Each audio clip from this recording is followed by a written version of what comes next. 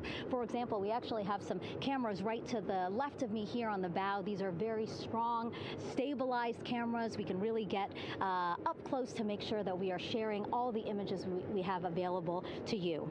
We also will have some views from above. We actually have 5 planes providing live views of splashdown today. In fact, some of those aerial assets just took off from San Diego minutes ago.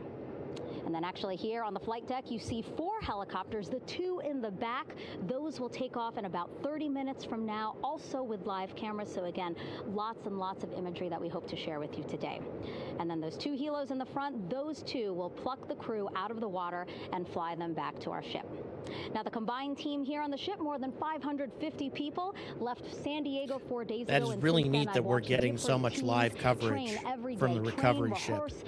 Final preps to make sure that they're ready for today. So to give us more of an update about how recovery is going on right now, why don't we turn over to Paul here, Paul Serpinski. He is the Assistant Artemis Recovery Director. Great to have you here, Paul. Great to be here. Thanks. Absolutely. So you just left the landing forces operations center here on the ship. How are we looking for recovery? Right now, it's looking great. When I left, they were just about to get into weather briefing with Mission Control Center in Houston. But listening to the loops this morning and everything that's been going on. Guys, I've got my moderators there. Anybody who makes comments about how the world's flat and all that and all this is fake, you're banned. You're gone. You're not fucking welcome. Our forces here are sorry, guys. I'm so done with this. All our boats are launched or will be imminently. So yeah, it's just coming along great. Yeah. It's really nice to see. We did see some of those boats float behind us. We were hoping to give you a live view, but of course they floated right out of the camera shot as you came to us. But so basically the team right now here on the ship, basically like monitoring mode, but really things will pick up about 15 minutes after splashdown. Yeah, so a couple minutes before splashdown, things start happening really, really fast. Mm-hmm. Some events during the re-entry, they're maybe a second or 2 apart, and so it just takes a whole lot of effort and a lot of updates back and forth between us and Houston to try to keep track of everything that's happening, all in real time. And then after splashdown, that's when the recovery team really kicks into high gear.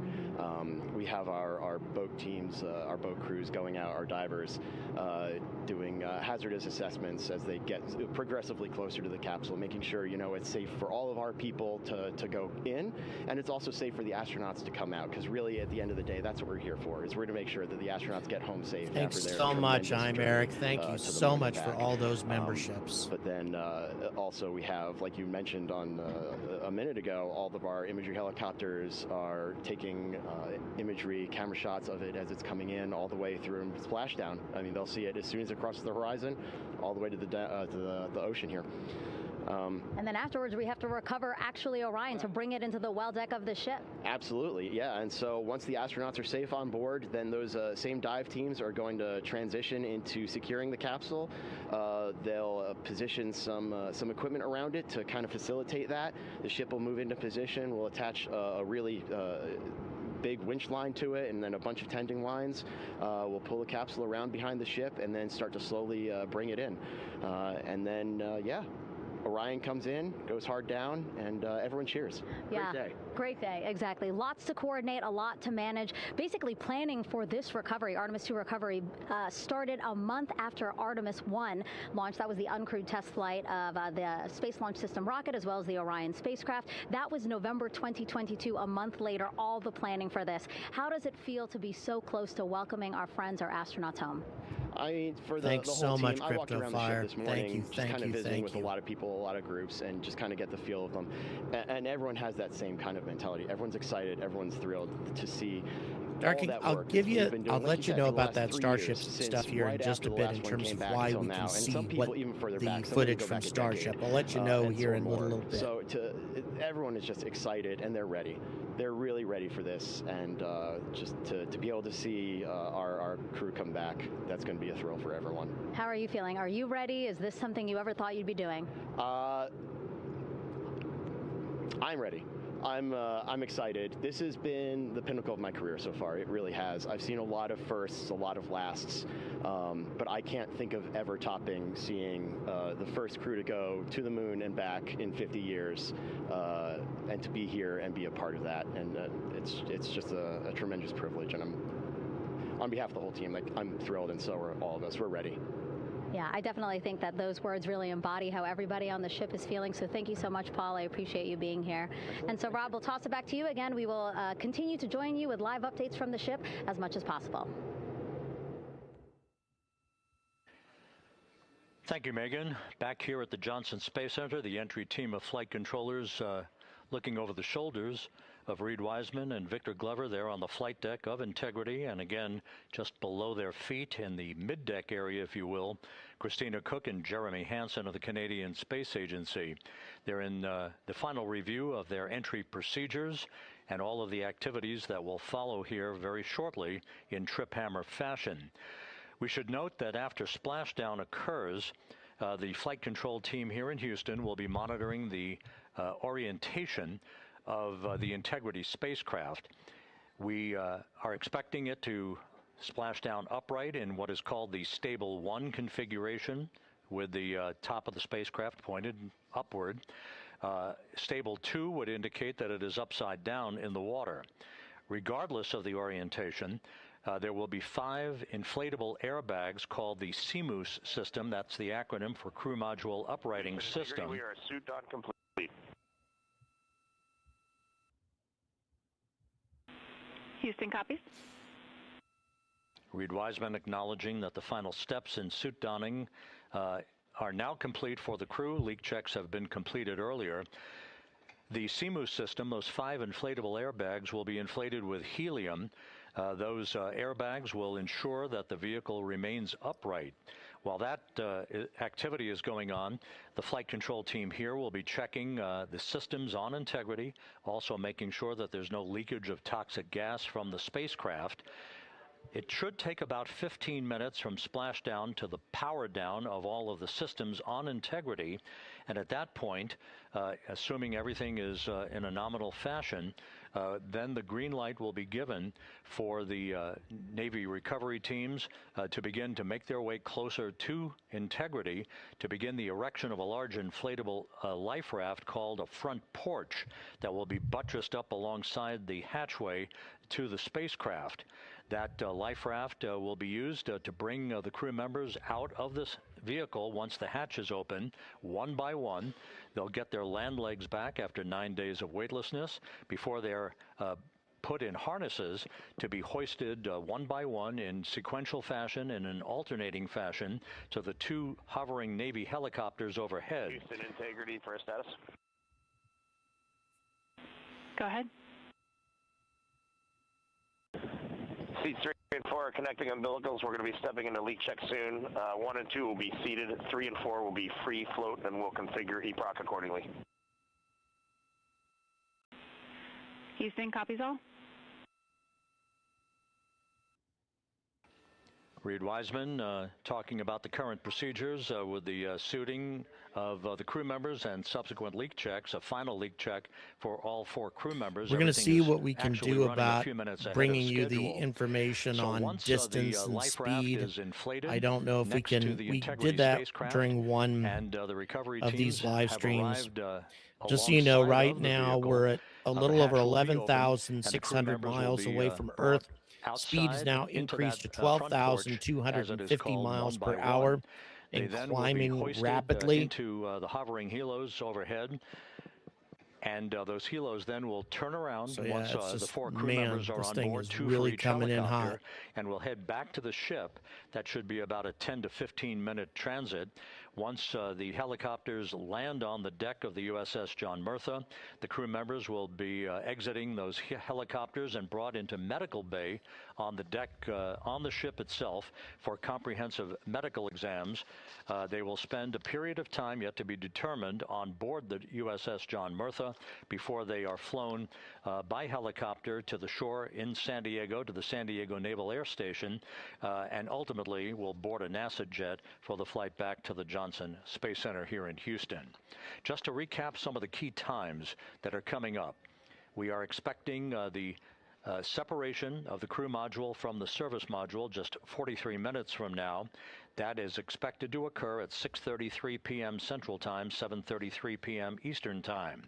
That will be followed just 4 minutes later by the crew module raise burn, the use of Integrity's thrusters one final time in a 19-second burn to slightly tilt the vehicle up into the correct orientation or angle of attack to ensure that it enters the Earth's atmosphere at the right angle, if you will. That will help deflect the buildup of heat against Integrity's heat shield. This was a deliberate move, a change in the procedures from the Artemis 1 mission. Radio blackout is 6 minutes long, approximately. On the aft-coat heat shield that had not been intended based on the entry trajectory for the Artemis 1 mission. What we're doing is we deliberately changed the trajectory of the entry from a skip entry that was about a 3,000-mile transit across the Pacific Ocean. We are expecting now from entry interface to the point of splashdown to have a range of just 1,701 nautical miles, and that in of itself will reduce the exposure time of heating on the heat shield of the spacecraft. Once the raise burn is complete, then the stage is set for entry interface at 6:53 and 31 seconds p.m. Central Time. That means that Integrity will be entering the Earth's atmosphere at an altitude of 400,000 feet, traveling at about 34,882 feet per second, heading for its splashdown site off the coast of San Diego, as you just heard from Megan Cruz on the deck of the USS John Murtha. Splashdown once again under those 3 main parachutes is expected at 7:07 and 8 seconds p.m. Central Time, 5:07 p.m. Pacific Time, 2.5 hours before sunset. The actual total distance traveled for Integrity from launch to splashdown is estimated at 694,481 statute miles. Now that includes the first high elliptical Earth orbit following launch that enabled Integrity to move to 43,000 miles above the Earth at its apogee, and enabling a 24-hour period of systems checkouts before the flight control team here and the mission all of your management team distance gave and approval speeds, for everything to is now conduct its posted translunar near the injection top that center propelled it of on your its screen. way to the moon and its Courtesy historic of our lunar flyby. fantastic So the producer total for this distance we evening, expect, Digital this vehicle Voodoo. to have traveled at splashdown 694,481 statute miles.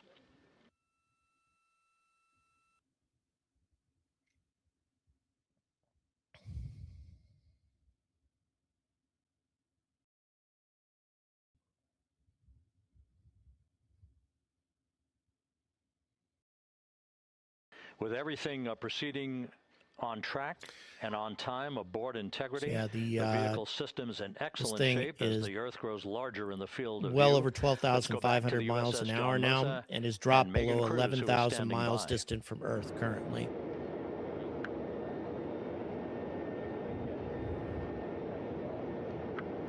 Rob. Welcome back. Again, we are out in the Pacific Thank Ocean. you so much, About 6.5 miles from where we Brumico, I expect guess. Orion Thank to you splash so down much for now your support. in just over an Thanks. hour. How exciting. And the weather, awesome conditions here. I know you see some wind blowing around my hair, but really nothing to speak of when it comes to having to recover our astronauts, as well as no waves here, really. So yeah, we're expecting a really great day. Also, hopefully, some really great views. You can see behind me that some of the clouds are starting to break up, so that's really exciting. And now, of course, this ship has a lot of people ready and excited to welcome our crew back home, including Dr. Rick Schuring here. He is a NASA flight surgeon. Great to have you here, Rick. You too, Megan. It is a blessing to be out here this day with our teams. We've trained 3 years for this nonstop with the U.S. Navy and along with EGS, and we've so looked forward to this day. And you know, just by God's grace, everything's parting, the skies and everything. The crew's doing great. Looking forward to come back, and our teams are ready. So this is one of those days you've dreamt about, and now it's finally here, and we're ready, and just thankful to be a part of it. Yeah, and you play a really integral role. When was the last time you spoke to the crew, and how are they feeling in this last hour before splashdown? Sure. Yeah, so the crew woke up. When they splashed down, they were woken up about 8.5 hours ago.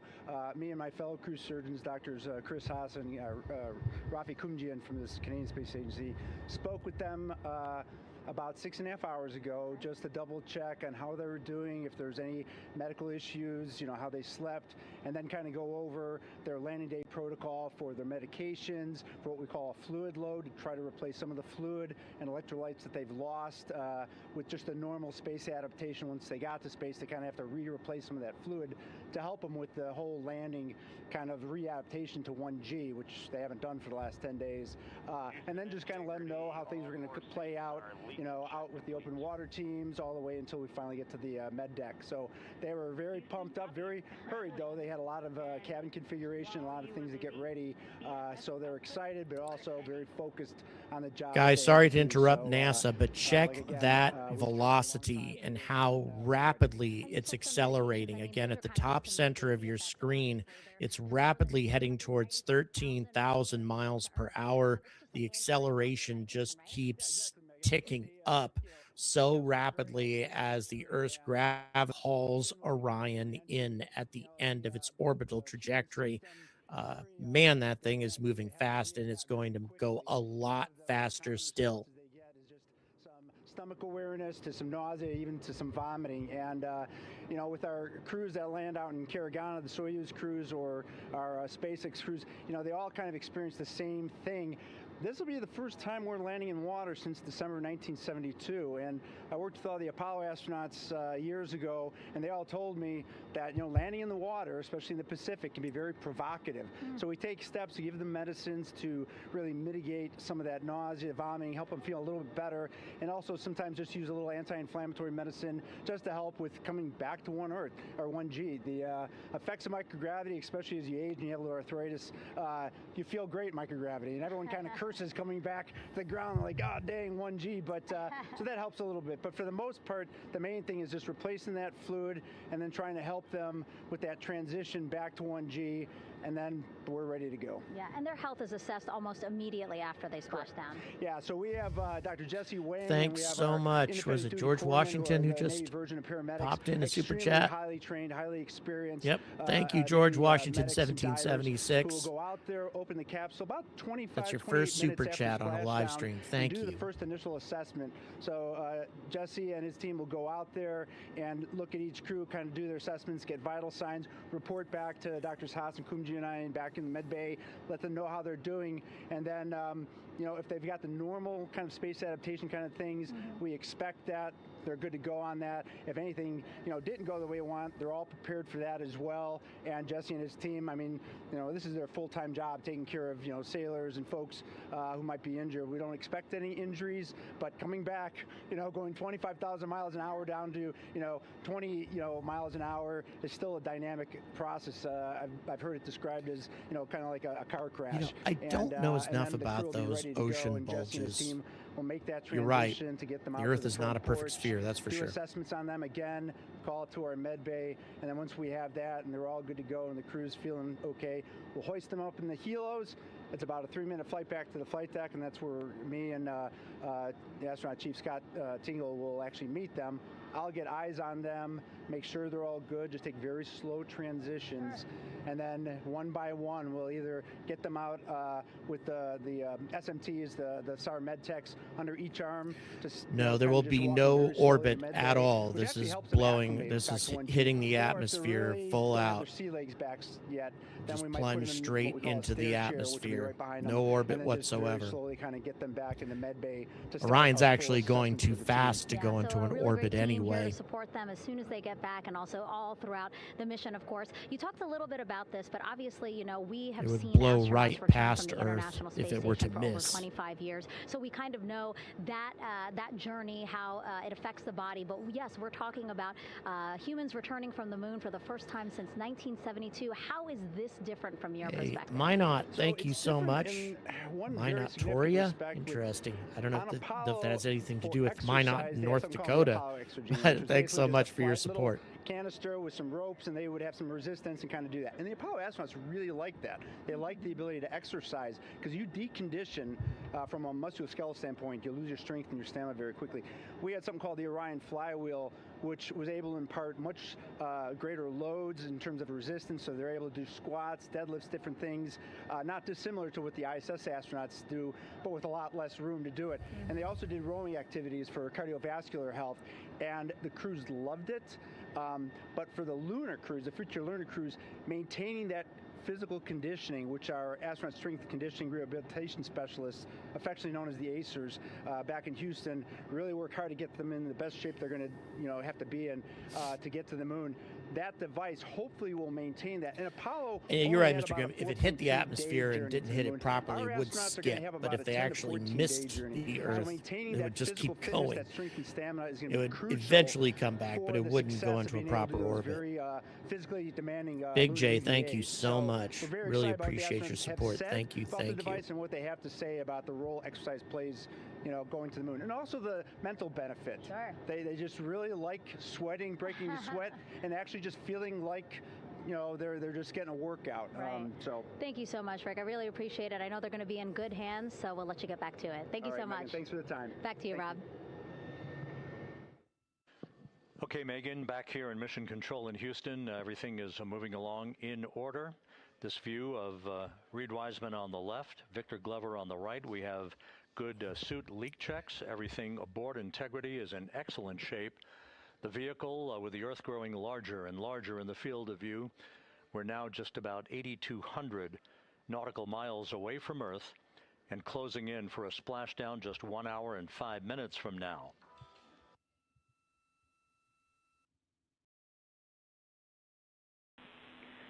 Integrity, just under a minute till your GPS maneuver initiates, and both GPS units look eager. Well, just to be clear, it may look like they're not moving all that fast, but I assure you they are. I mean, right now they are a distance of 9,400 miles, and that's decreasing very rapidly, but still well over 9,000 miles away from Earth, and at a speed of 13,300 miles per hour. That means that they would cover that distance, the current distance that they are away, in about 2/3 of an hour, maybe about 45 minutes or so. So it takes 40 to 45 minutes to cover that distance.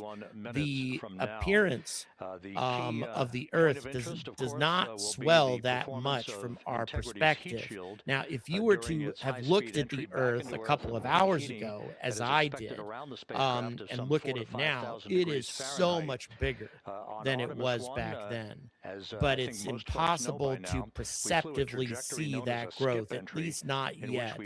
Once we get really close, then things are going to change radically. Then we skipped out of the atmosphere and dipped back into the atmosphere. I mean, Earth has grown from my perspective since we started this broadcast, but it's tough to see it. Some of the charring effects on the heat shield known as AVCode.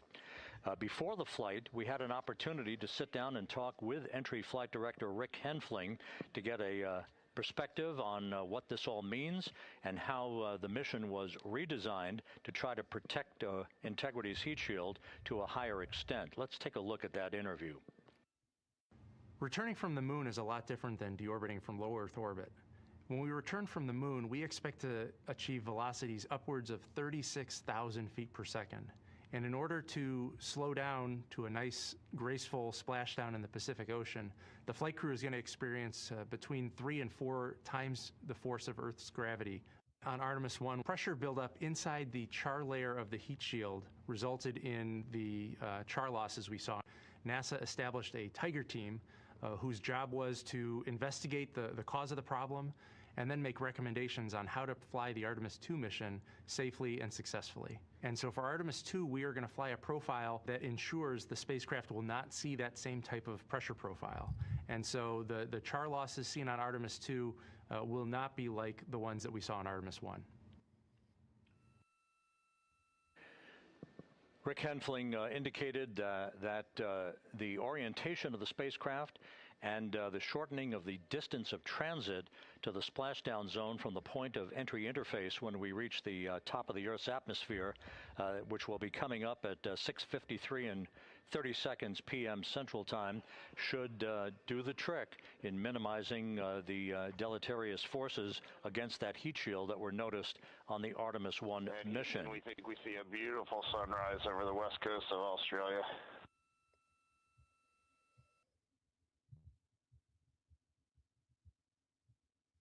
We copy.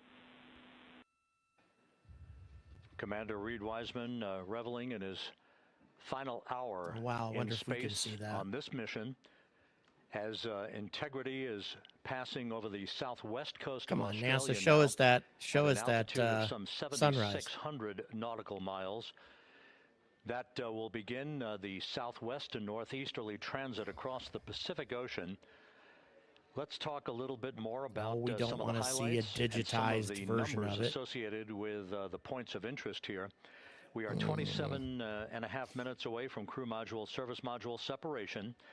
That will be followed about 3.5 minutes later by the raise burn that we've discussed, a 19-second burn of Integrity's thrusters to fine-tune what this all means and how as it enters the Earth's atmosphere.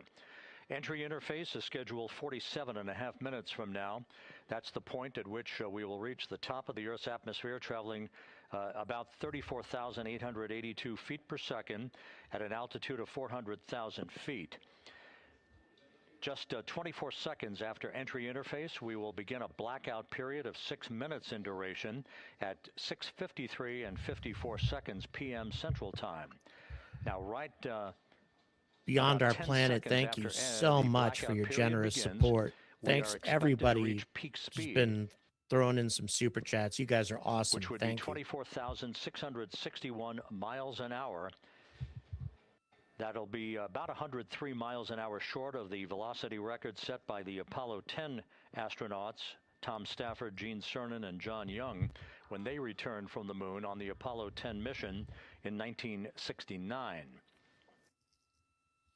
That blackout period is expected to last 6 minutes in duration.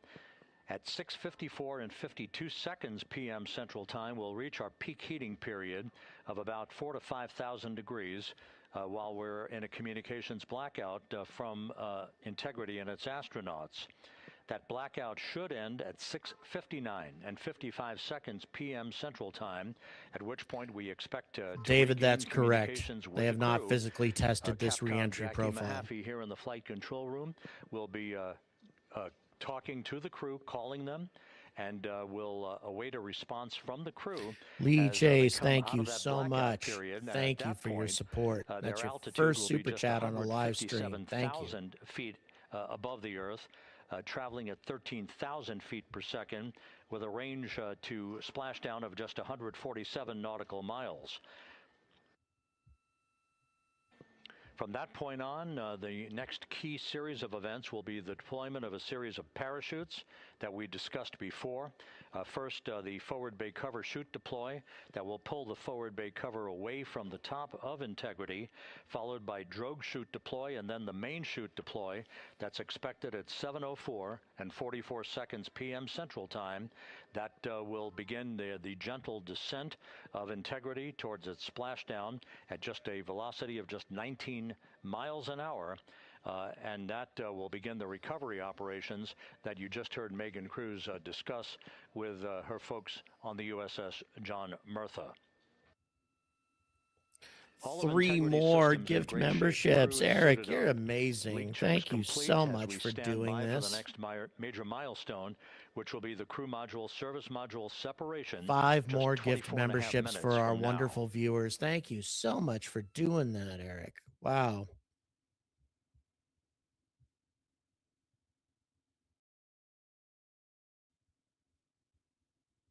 For those of you who are getting these memberships, you will get access to our Discord server. You're automatically notified as to how to take advantage of your Discord membership, and also you get access to early release content. I release most of my videos early for Patreon and YouTube members.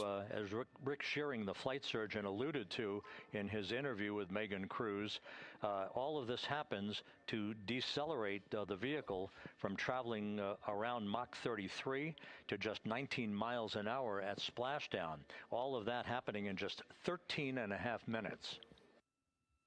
But the vehicle and the parachutes are all designed to support all of that, so we'll be standing by to report all that to you in sequential fashion as these milestones are ticked off and as we hear from the crew during its entry back into the Earth's atmosphere, and ultimately when they emerge from the blackout period, and at that point we'll be just minutes away from splashdown.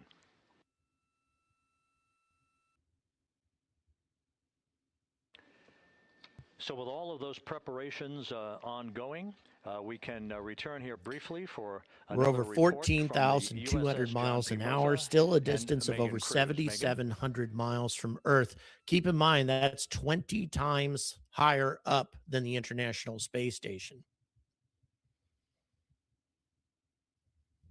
And we'll regain that communication with the USS John P. Murtha just momentarily. In the meantime, everything is on track aboard Integrity. The flight control team here in Houston, led by Entry Flight Director Rick Henfling. So yeah, this thing is really to the crew is that of just Jackie Mahaffey. Accelerating big time. Already at 14,300 miles an hour. Reports as they enter the Earth's atmosphere for their 13.5-minute plunge back into the atmosphere for splashdown off the coast of San Diego. Now we have the ship back with us and Megan Cruz aboard the USS John P. Murtha. G-force around 4 Gs is the maximum that they feel. Hey, Rob, it's interesting. The tiles are not actually all that hot by the time they get through the re-entry process. The heat shield actually pushes the heat away from the vehicle. That's the case with space shuttle tiles too. You can have them heated up and yet they actually can be held with your bare hand. They demonstrated that years ago, taking an example of a space shuttle tile that was shoved into a blast furnace, heated up to thousands of degrees, and yet you could still hold it in your hand because it disperses all the heat. Thank you so much for being here. There are so many moving parts that you have to keep an eye on. That's absolutely right, yeah. But first of all, on behalf of the crew of USS John P. Murtha, Megan, thanks for having me on today. Happy to tell you what we're doing and excited to get the interview started. Yeah, absolutely. Why don't we actually take a look at the flight deck here? We'll start there. Basically, we also, while watching this weather balloon float away, we noticed all 4 helicopters leave the flight deck. We now have an empty flight deck. We had 2 imagery helos as well as the 2 crew helicopters that will go recover the crew. This is just one of the many things that, again, are ship of 550 people. It's something it's true, Mr. Steve. They could use some fuel that they saved to decelerate a little bit, but if they decelerated at all, that would mean that they would hit the Earth at a different place than they had anticipated, or they might miss the Earth completely. So in order to hit that entry corridor, you have to hit it at exactly the right time. So any deceleration could mess that up. I mean, I'm sure they probably could figure out how to do it, but they've had this re-entry corridor established for quite some time. Trust what we've done to get to this point, and if we do that, we'll be successful today. And also part of the big success is obviously the coordination between NASA and the U.S. military. How does it feel being able to support the human space program we have? Yeah, I mean, since 1959 with Mercury, Gemini, Apollo. Okay, Farouk, we'll keep working on the audio as best we can. But like any other skill, if you don't practice it regularly, that skill atrophies. You know, so we've had a few decades off from that. But, you know, over the past 4 or 5 years, really with this ship over the past year, we've constantly trained and working for this moment right here. You know, building up the hype, but to get to this point today, to be able to trust all the training we've done. Just so you know, I'm watching the NASA feed, so that, and just to hear, and it's fairly, it's not very loud there either. I mean, I have my audio cranked up to maximum on my cell phone into my headphones, which should be loud as hell, and yet it isn't. So NASA just doesn't have their audio up very high. Not sure why.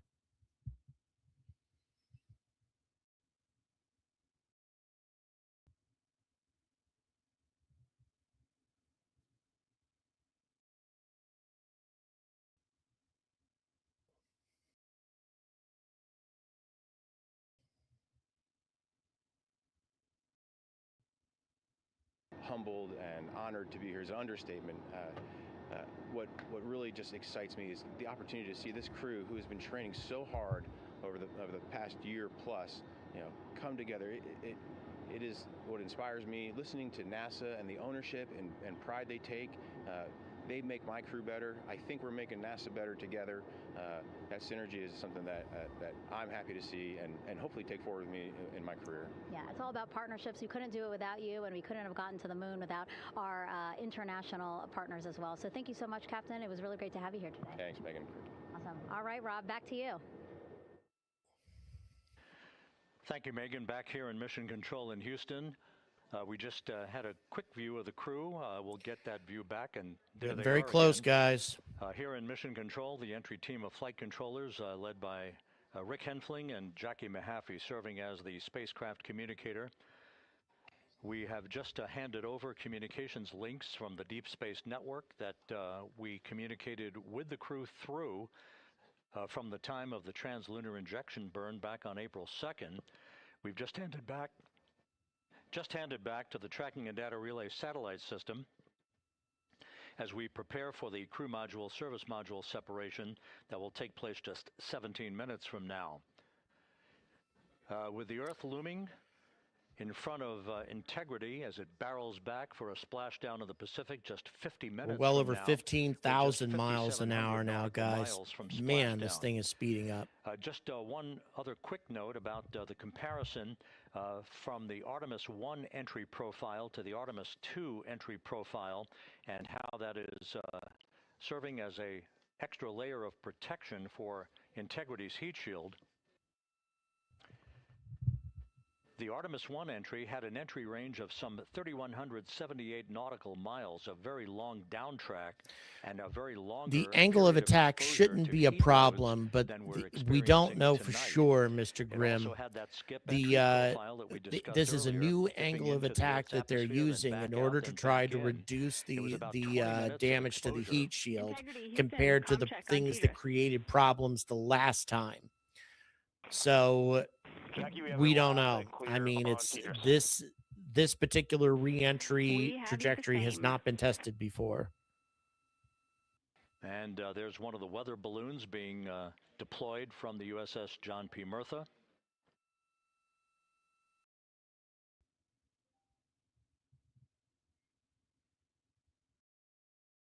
So the Artemis 1 entry had the vehicle. And by the way, Baldwin, I agree. The shield will probably hold. I think I feel very optimistic that it's going to be just fine.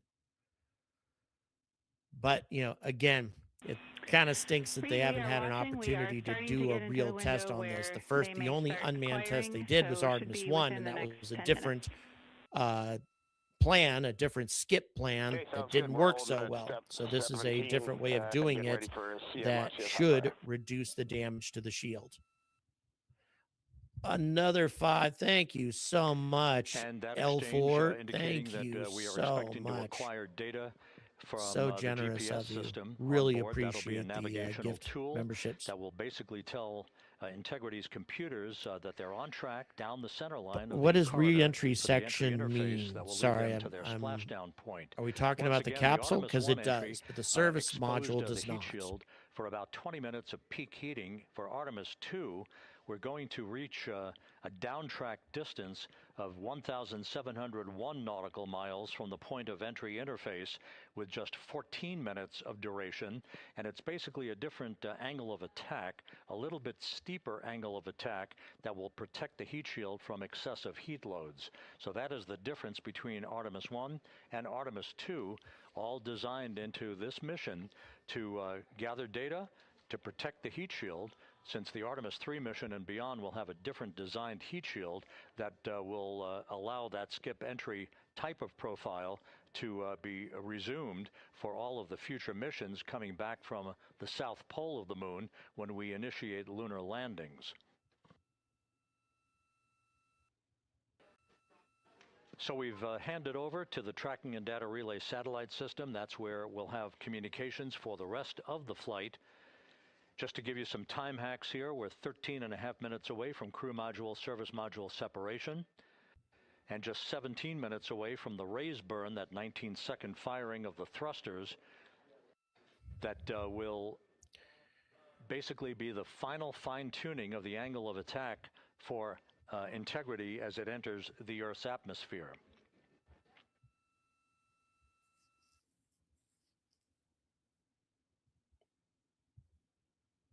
Well over 15,500, 15,600, almost up to 15,700 miles an hour now.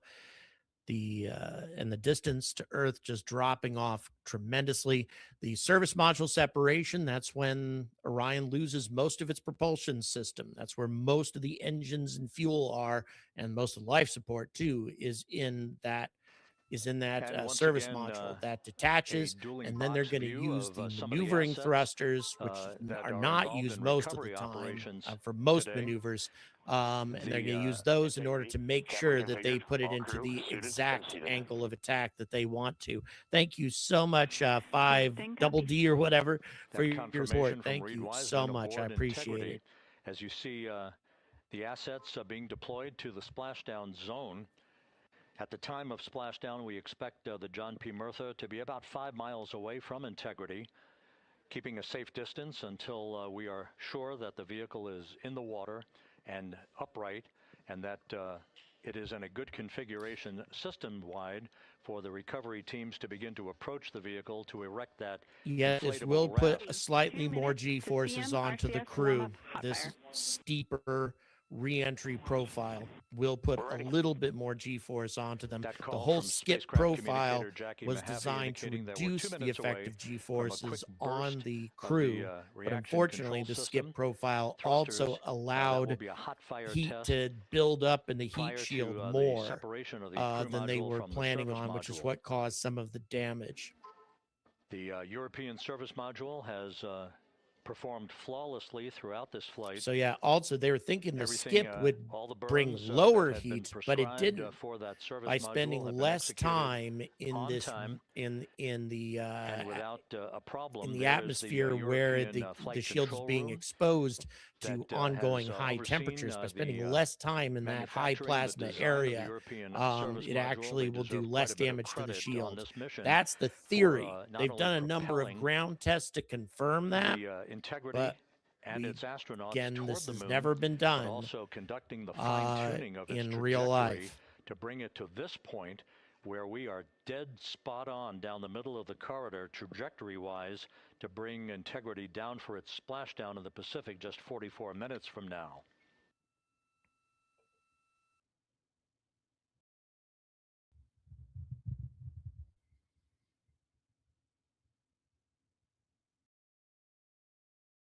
Yeah, we just blew past 16,000 miles an hour.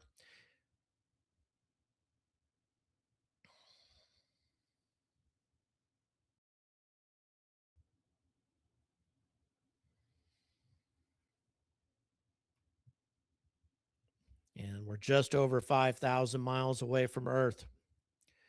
Just minutes away from the service module separation. What you're looking at is a computer-generated visualization based on real-time telemetry from Integrity. Currently traveling about 16,000 miles an hour.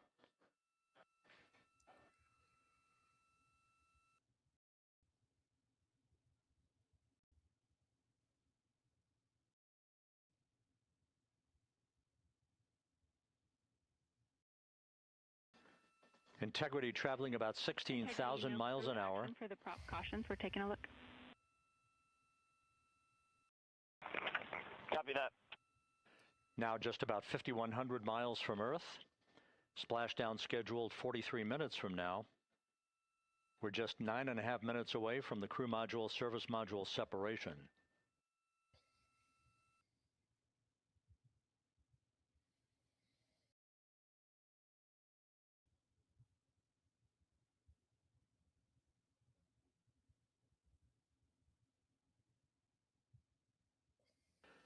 We are confirming.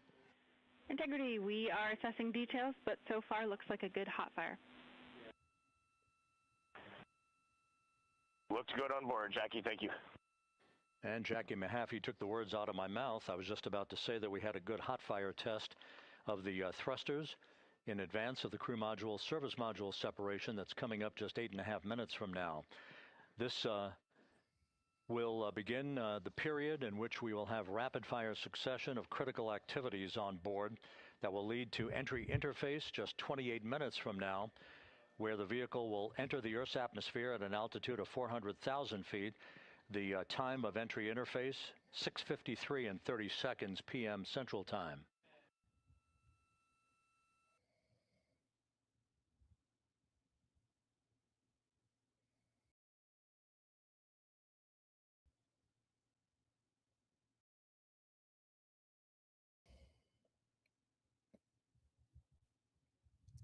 Yeah, Farouk, it'd be nice if they showed the module separation live, but we'll see it eventually. They'll have footage of all that at some point. But it'd be nice if they did it.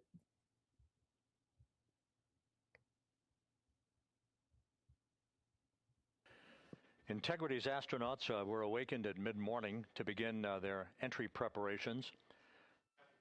And propulsion officer now reports a good hot fire test in preparation for the crew module service module separation.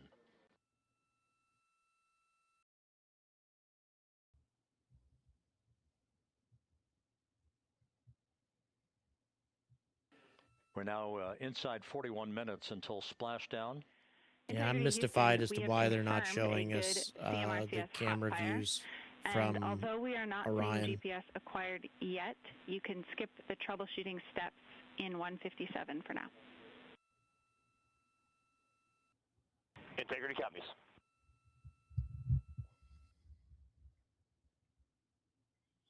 That GPS discussion indicating that we will be acquiring navigational data for Integrity through the Global Positioning System equipment on board. We just don't have it yet, but we will. All of Integrity's systems are in great shape to support its high-speed entry into the Earth's atmosphere. It, once again, will reach a peak speed of 24,661.21 miles an hour. Your call, GPS. We at least have GPS 1 looking good on board.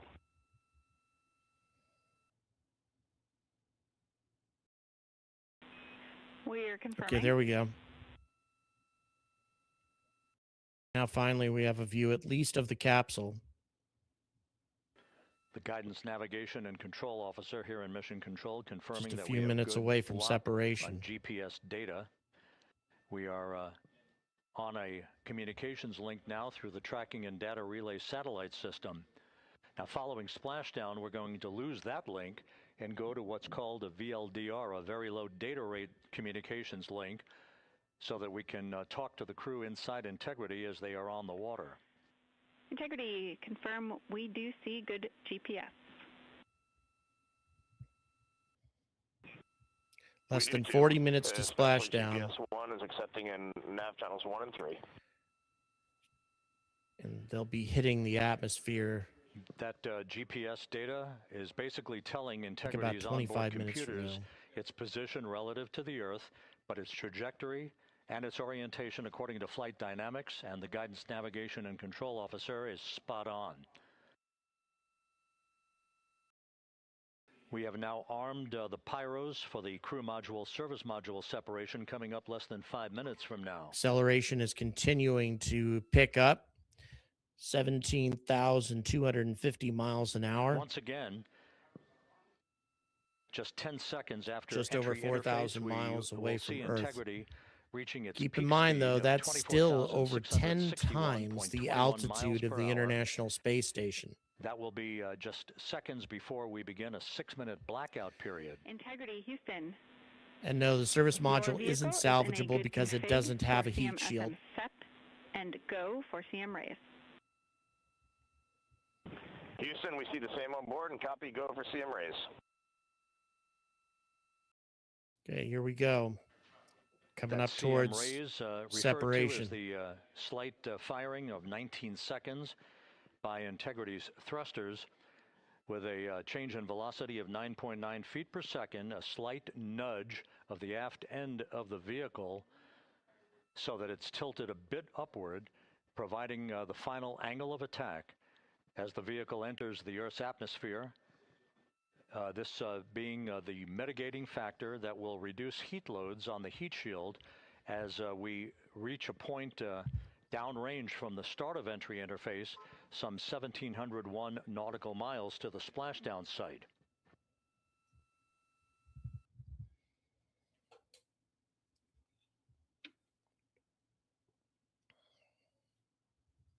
Integrity systems in excellent shape.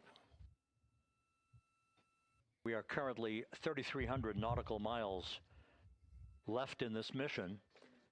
Splashdown scheduled 36 minutes, 39 seconds from now.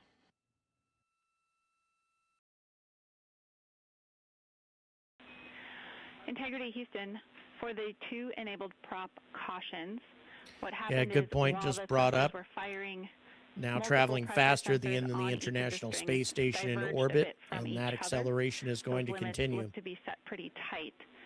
We think it could happen again when the thrusters fire in the future, so we are going to suppress those messages. We concur with suppress, not inhibit. Thank you. That exchange between Jackie Mahaffey, our Capcom for tonight, and Reed Wiseman aboard Integrity, indicating basically to ignore sensor data. Yes, the service module separation has been tested before on Artemis 1.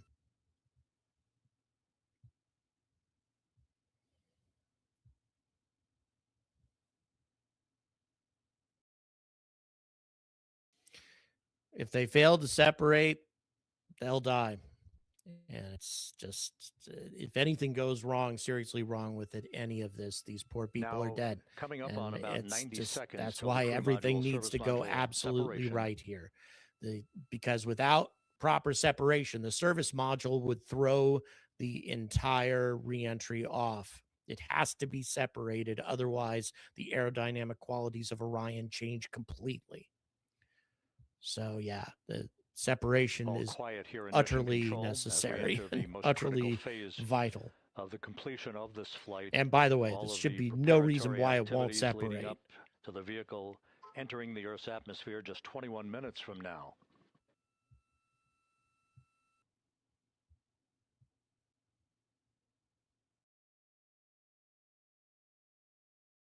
Eric, another 5 Angry Astronaut gift memberships. Man, you're incredible. You are the bomb. Thank you so much for that.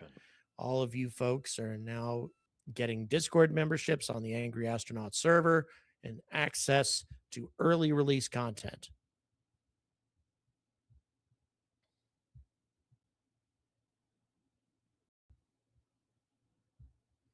There's a lot of backup separation options. They have explosive bolts that will blow the thing away. There are many different ways of separating the service module. So yeah, that really shouldn't be a problem. It's highly unlikely that they'll ever run into issues with service module separation.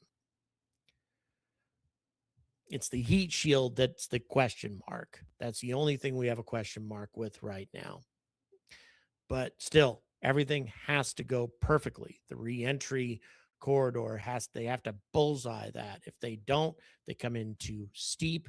The heat on the heat shield increases too quickly, and they'll burn up. If they come in too shallow, they'll skip off the atmosphere and head out into space. So yeah, they absolutely need to do that. Oh, it's just being given up, and it's a random thing for gift AA memberships. It just there's some people giving. Oh, here we go. Separation.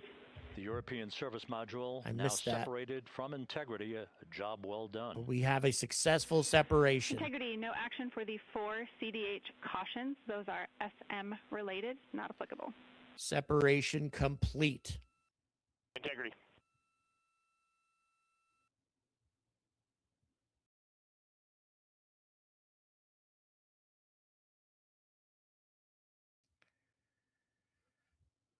That's so cool that they showed it. They showed that separation. That's awesome. With Integrity now flying free on its own for the remaining 32 minutes of this mission. Next up, the raise burn, a 19-second firing of Integrity's thrusters. Good GPS 2.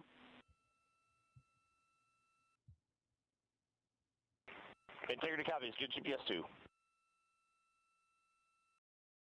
Coming up on the 2-minute mark until the raise Just hit. burn. Again, this closing is in on 19,000 miles an hour. Of Integrity. And less than 3,000 miles to go. To put it in the right angle, if you will, the angle of attack that it will fly in. Thanks so much for the tenor, Cheppy. Thank you so much. Really appreciate your support. 25 seconds away. This is a visualization, but driven by real-time telemetry. This is the maneuvering. We have over 1,000 people watching. Thank you, guys. Welcome all of you to this exciting live stream as Orion prepares to hit the atmosphere. Houston, we got a great view of the Thank you European so much for module the out super window chat. with the sun Thank hitting you the side so of the much, solar Liam rays and the Lawless. NASA Really arm appreciate right it. there. It's a beautiful looking machine. Roger.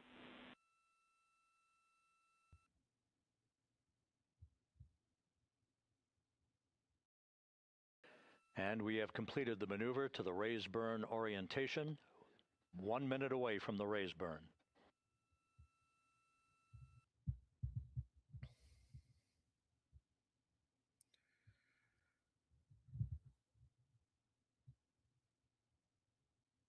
This is a tiny little adjustment that they're making with the maneuvering thrusters on Orion because they just jettisoned the vast majority of their propulsion system. So this is just a tiny little adjustment to make sure they're hitting that reentry corridor exactly right.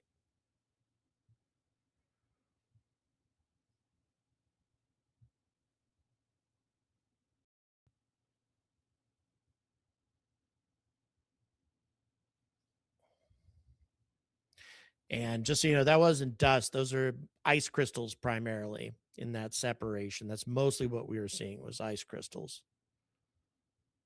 Because the life support system is, the majority of the life support system is on the service module, including all the water, or the vast majority of the water anyway. And the crew module raise burn is underway. A 19-second firing of the thrusters. And we have a completion of the burn.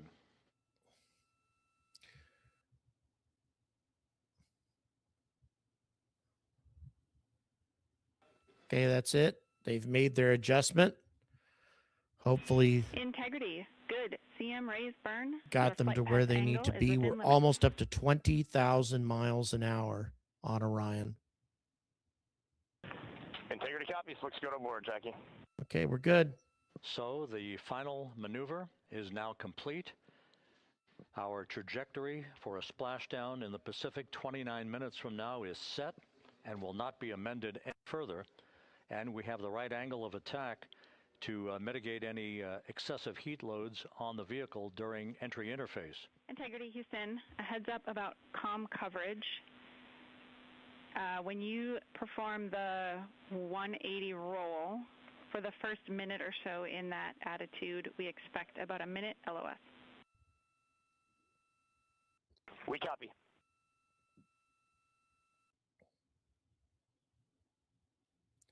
Thank you for the €6. Really, really appreciate it. So for those who are watching, the pilot should take the controls, I series believe, of under those events circumstances. It should be Glover who takes the controls. Enter the first traces of Earth's atmosphere 14 minutes, 45 seconds from now.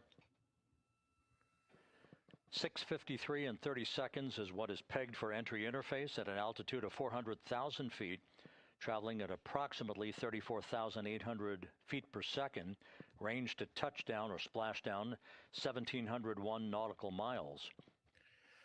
24 seconds after entry interface, we will enter a 20,000 miles an hour, in which we will lose communications with the crew. This is expected due to the buildup. Thank you, user. Thank you so much for the super chat. Really appreciate it. And then another one coming in. The velocity of the spacecraft with the friction of the Earth's Thanks for the atmosphere. $5 UKG85. Blackout is expected to begin really at appreciate 6:53 and 54 seconds p.m. Central Time. During that period of time, we will reach our peak speed of 24,661 miles per hour. That comes just short, based on unofficial data from the flight dynamics officer right now, will come just short of the velocity record set by Apollo 10 of 24,791 miles per hour in 1969. We expect peak heating on the vehicle at 6:54 and 52 seconds p.m. Central Time, a minute and 22 That is seconds. a correct estimate, by the way. The Earth does spin at about 1,000 miles an hour at the we equator. will be just 204,000 feet above the Earth, traveling at Or 33,000 feet per second. The blackout period is expected to last 6 minutes. We expect that blackout period to end at 6:59 and 55 seconds p.m. Central Time. From the end of the blackout period until splashdown, it is just 7 minutes, at which point we'll start deploying the series of parachutes to slow integrity down to an ultimate splashdown velocity of just 19 miles an hour. We see the same, waiting for the 180 rolls. No, they didn't. They barely decelerated at all with that 19-second burn. It was a tiny, tiny adjustment. They've been accelerating steadily the whole way. They're almost up to 21,000 miles an hour now. The parachute deployment sequence, once again, will come in several segments. But in rapid Just so you know, they've lost most of their cameras. Most of the cameras were on the service module, not on the capsule. Guess we'll have to go back.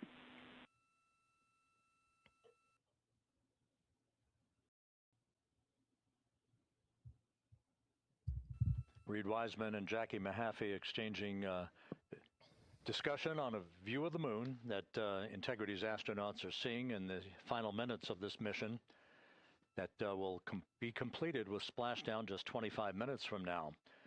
3 forward bay cover parachutes will be used to pull the forward bay cover off the top of the vehicle. Then 2 drogue parachutes will be deployed to slow and stabilize the crew module during its descent, followed by 3 pilot parachutes that will lift and deploy the main parachutes from the forward bay. The final sequence will have 3 main parachutes deployed. These will be 116 feet in diameter, each main parachute approximately 265 feet long when reefed. The parachutes will ultimately slow Integrity down from its peak speed of almost 33 times the speed of sound to a gentle 19 miles an hour as splashdown.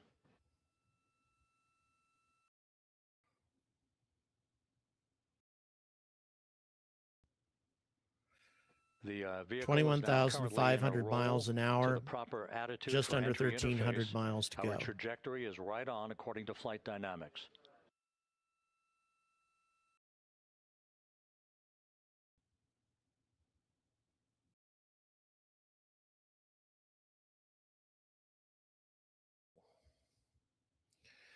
Very close to atmospheric contact at this point.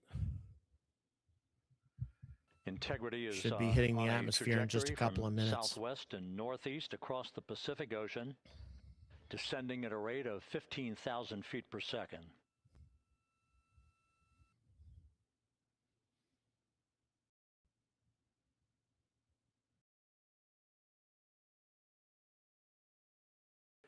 Range to touchdown 4,300 nautical miles. All the systems in excellent shape.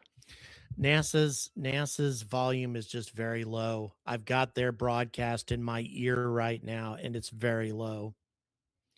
Almost 1,200 people watching. Folks, thank you for being here today for this historic event.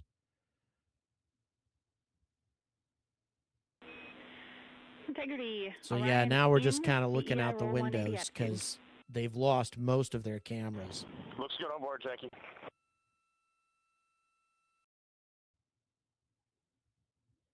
This view out of one of Integrity's windows. We had a call for 3 good baros. Those are barometric pressure sensors that feed altitude and rate of descent information to Integrity's computers that will trigger the parachute deployment sequence. We are less than 9 minutes away from entry interface, 22 minutes from splashdown.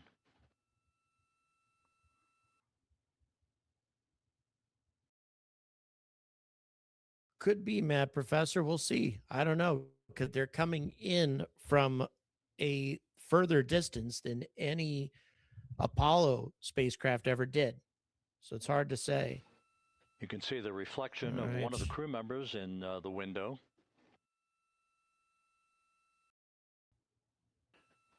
Out in the Pacific, the weather conditions remain go. Just a few clouds, some scattered clouds. Winds at 10 knots. Wave heights just about 4 feet. A gentle day in the Pacific for the homecoming of Integrity's astronauts.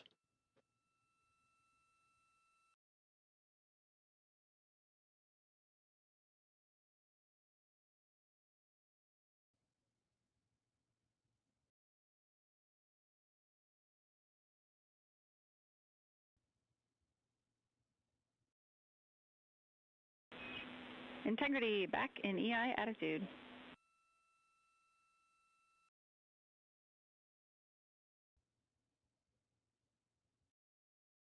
We see the same on board, Jackie.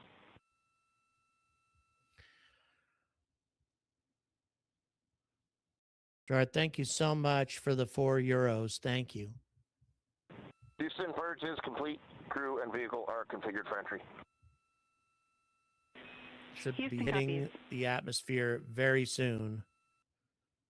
And we're still over 1,200 miles away from Earth, so aren't really hitting the upper atmosphere yet.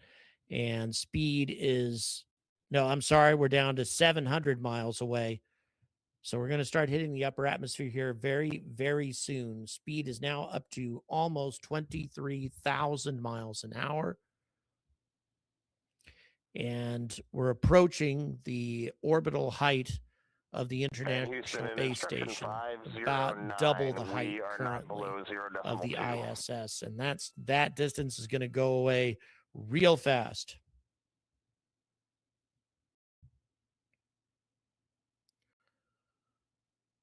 Over 23,000 miles an hour. Integrity. Okay.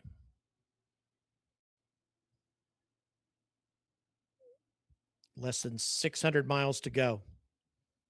Now 6 minutes away from start hitting the upper layers of the atmosphere here. We will hit the first traces of Earth's atmosphere at an altitude of 400,000 feet, traveling about 34,882 feet per second. Range to splashdown at that point will be 1,701 nautical miles.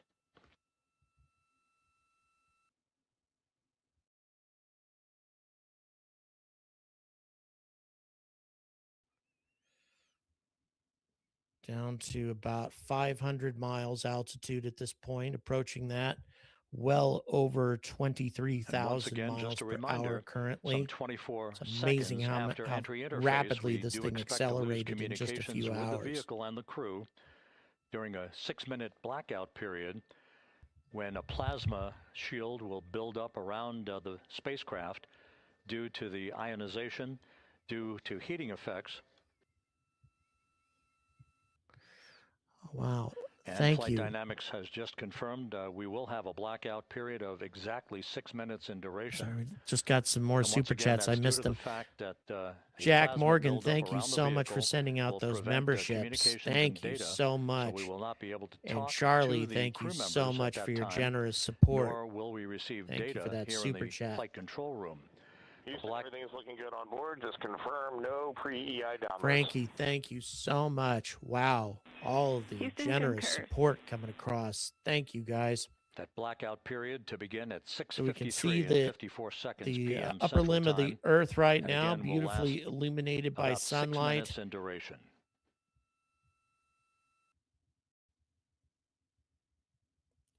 And visibly We're moving 4 minutes beneath away the from ship, entry interface.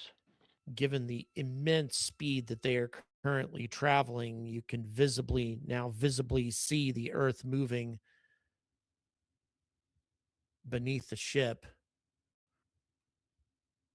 I mean, we're well over, almost up to 24,000 miles an hour, 7,000 miles an hour faster, over 7,000 miles an hour faster than the ISS orbits the Earth.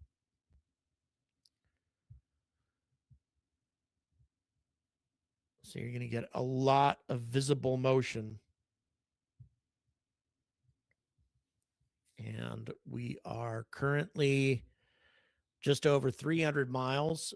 We're about at the altitude, the orbital altitude of the ISS right now, a little higher, I think, but roughly the orbital altitude of the ISS currently. This view from Integrity.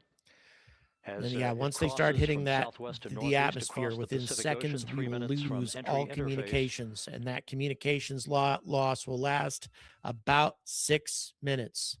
16.5 minutes till splashdown.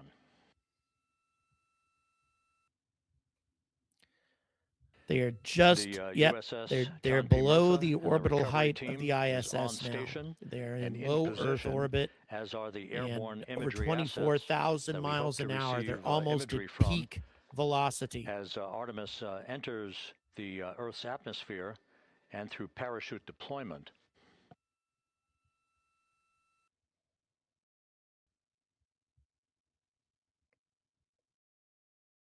Earth just looks beautiful streaming by below. As Ryan hurtles through space, the crew is almost moments away from hitting the atmosphere, just over 200 miles in altitude, almost down to the point to where Starlink satellites orbit. No issues with the vehicle, no issues with the crew. And the weather at the splashdown site is go.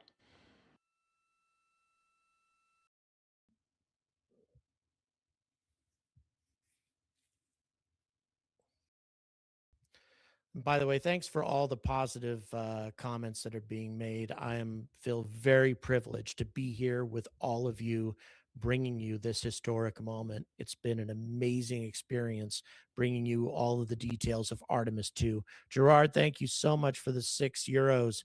And greetings back to the Netherlands. 1 minute Would until really love entry interface. to pay you folks a visit at some point in the near future.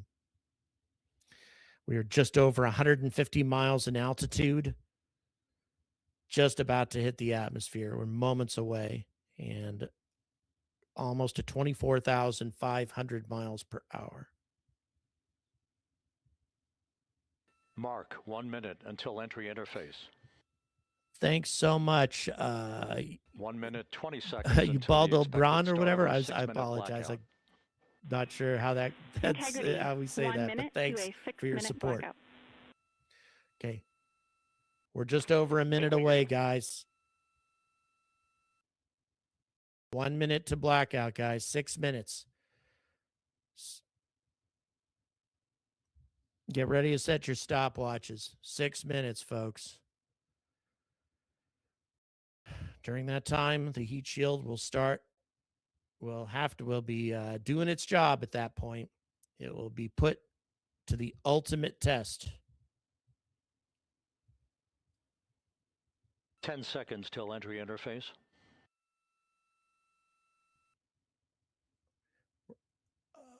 Just 24,500 miles per hour, 24,570. And we have crossed the threshold now.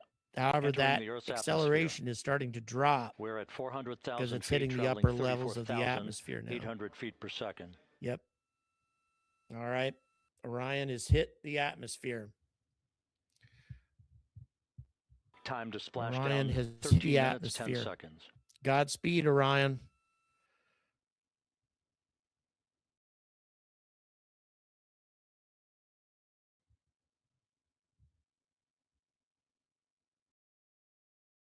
And as predicted, we've entered our communications blackout. This will be a 6-minute blackout period. Communications No lost. voice, 6 no data minutes from the crew.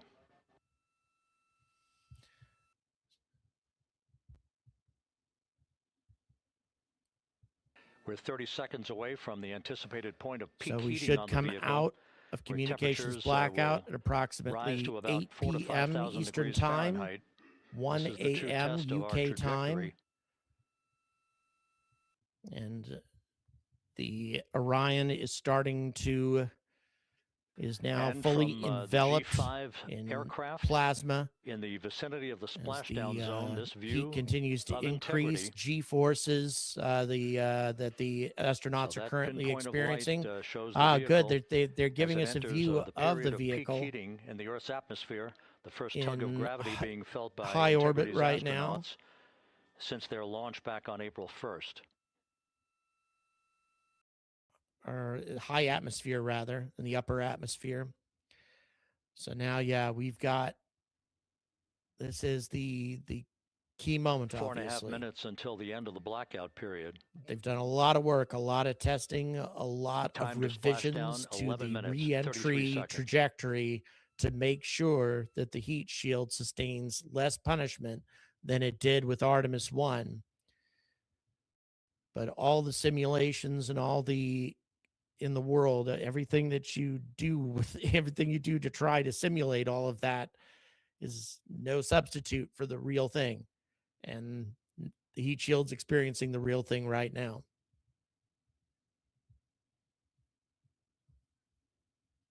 We've got a massive crowd watching, by the way, folks, almost 1,500 people watching. Thank you for joining us. Such an exciting moment. And again, we can't see the deceleration. Because we have no telemetry right now. So we don't know how fast it's really going. Blackout period.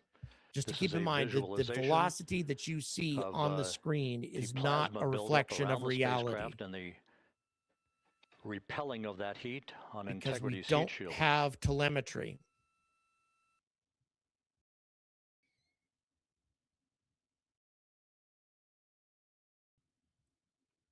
So once again, this is just a simulation. This is not Integrity itself, but it is fully enveloped in plasma. We have a little over 3 minutes left in communications blackout, if I've got that right. I believe another 3 minutes left in communications blackout. Flight Dynamics reports that airborne assets in the vicinity of the splashdown zone do have a visual on Integrity.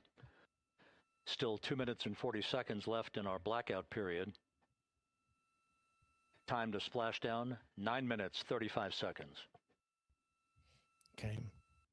Yep, 2 minutes and 40 seconds left. They're taking... The heat shield is now being subjected to the full force of the Earth's atmosphere. As part of the recovery team, all have inferno visuals on Integrity. Of re-entry, approximately 3,000 degrees Celsius.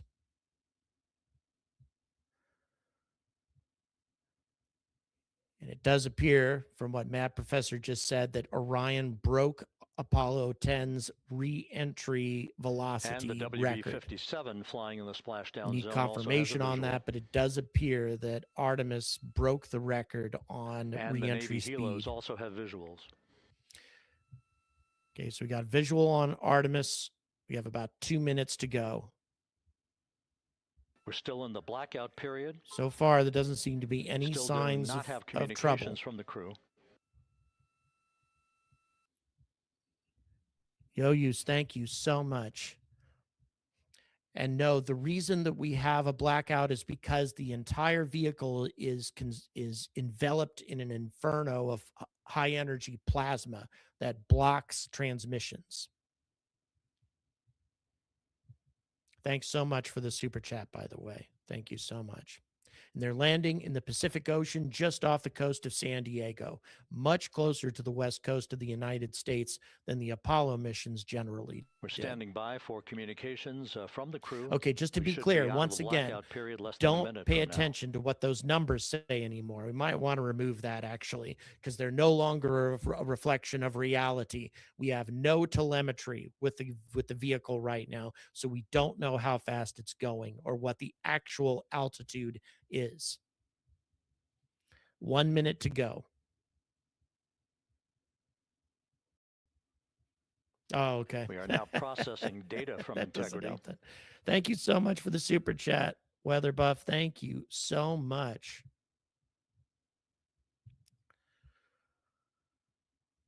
All right. The time for blackout has come and gone. Landing and support officer reports the small boats are It's en route to the time splashdown to try to target raise zone. Integrity.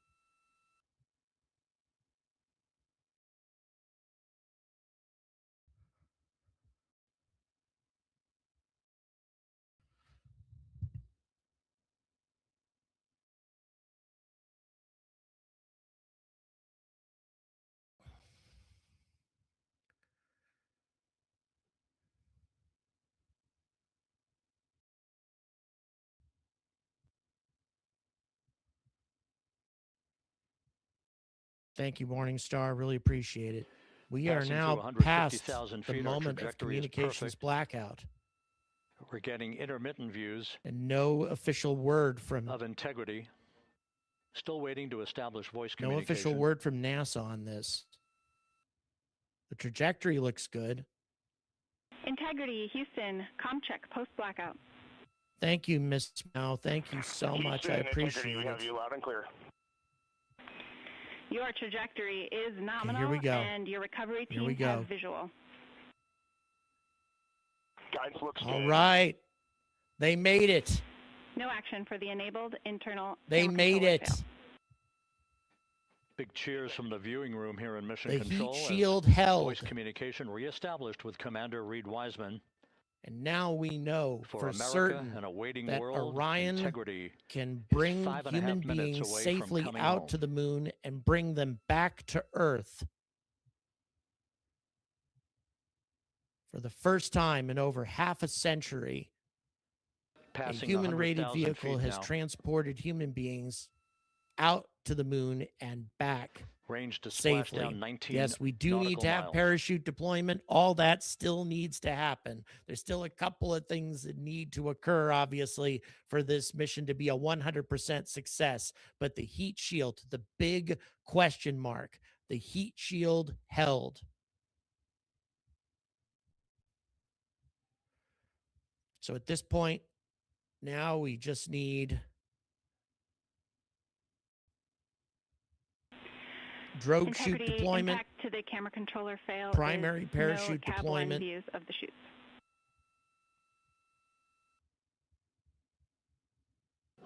Integrity. We're processing good data through the GPS system. A good view of Integrity. Time to splashdown 4.5 minutes.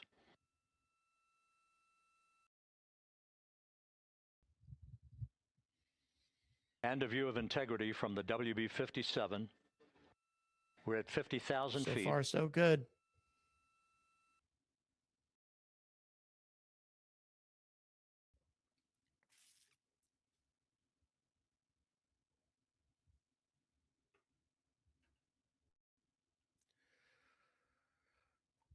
Oh, we got a great view of the capsule now. They managed to. Oh, The that is pyros are so on for awesome. forward bay cover jettison. Look at that. They are tracking the capsule. That is gorgeous. That is amazing.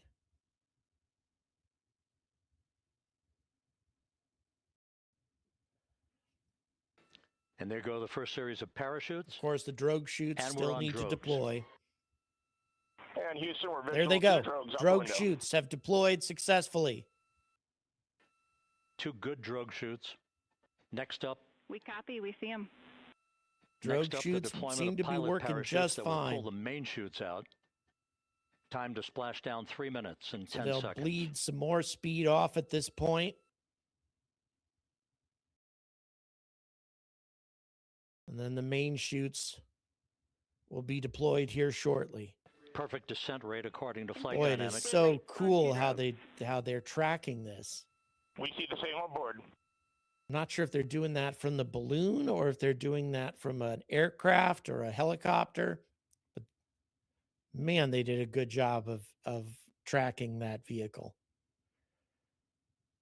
Okay, so now we're waiting for the primary chutes to deploy. Still on drogues.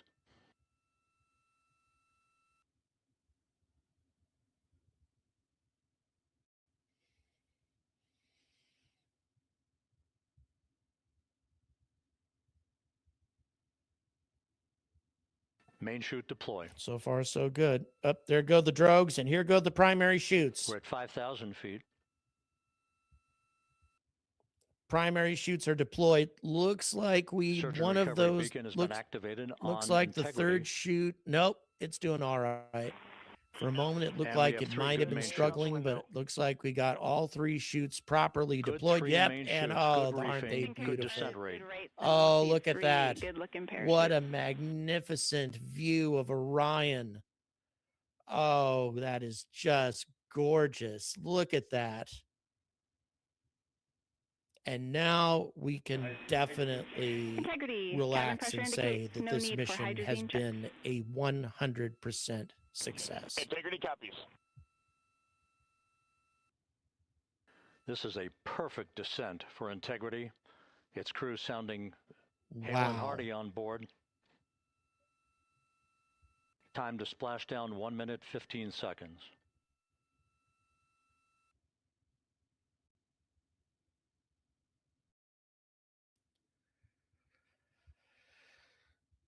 That is just beautiful. Man, they've captured a great live shot spanning 694,481 miles from its launch. Beautiful, and from the couldn't be a more gorgeous day for this to be happening around the moon.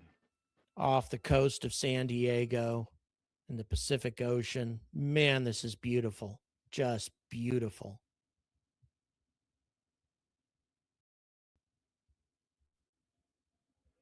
And just to be clear, even if there was a problem with the third chute, it would have been fine.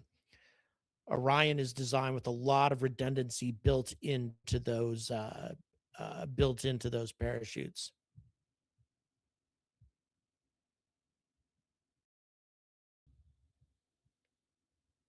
Passing through 1,000 feet.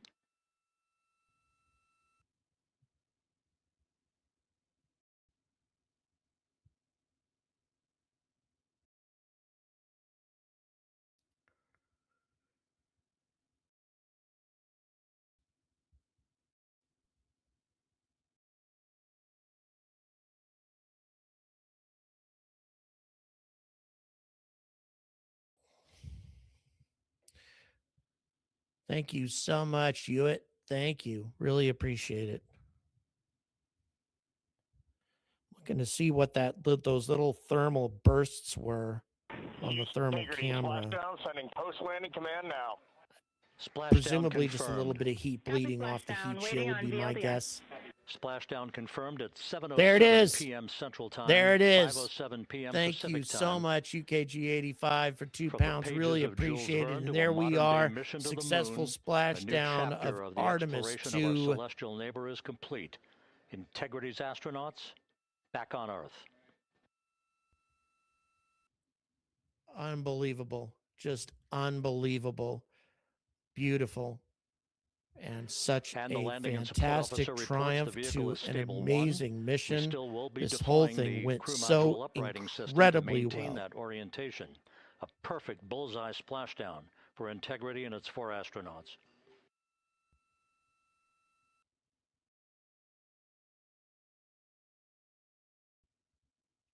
Yep, it's right side up, floating just fine, and now they're heading towards recovery.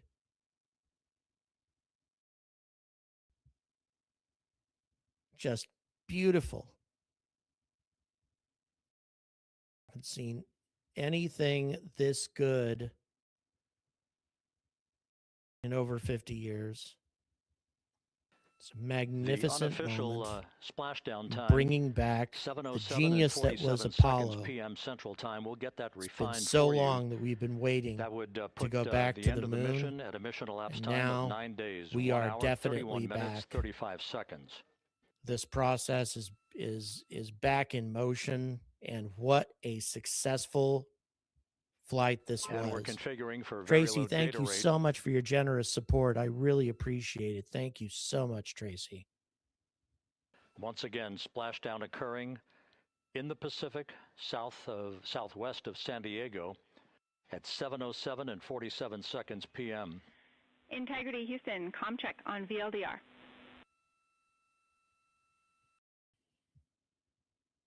Houston, we have you loud and clear on VLDR. How else? We have you the same. We'll meet you over in post-landing. Perfect communications established. What a journey. We are stable 1, 4 green crew members. Houston copies all. Reed Wiseman reporting 4 green crew members. That is not their complexion. That is the fact that they're in great condition. Wow. That's what that means. So stable 1, upright. The crew module uprighting system is being deployed. The 5 airbags being inflated through helium to maintain the upright configuration for the vehicle. This was a textbook entry and a textbook touchdown for Integrity. Reed Wiseman, Victor Glover, Christina Cook, and Jeremy Hansen back on Earth after a journey around the moon.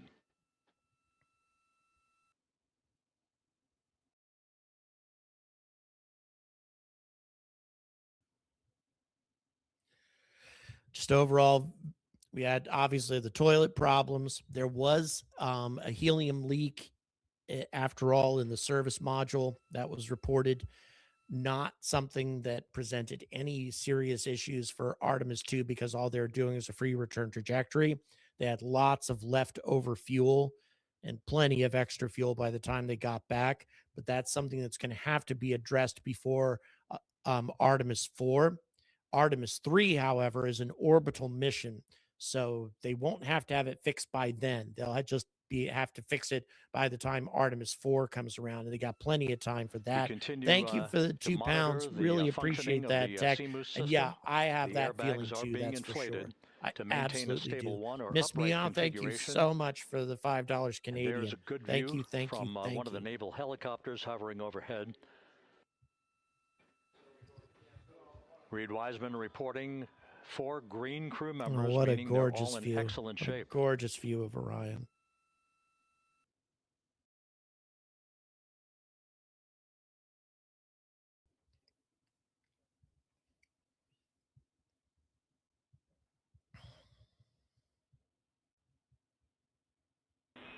Integrity Houston for SAR beacon and radio. SAR beacon is in 406, and we're powering the radio now. Go ahead. We see the beacon on. However, the recovery team is not seeing Thank you, the BJ signal. Turon. Your SAR Thank you so radio much for your uses the help. same antenna, so you may run into trouble with the radio. Okay, copy. And we are also powering up the sat phone now.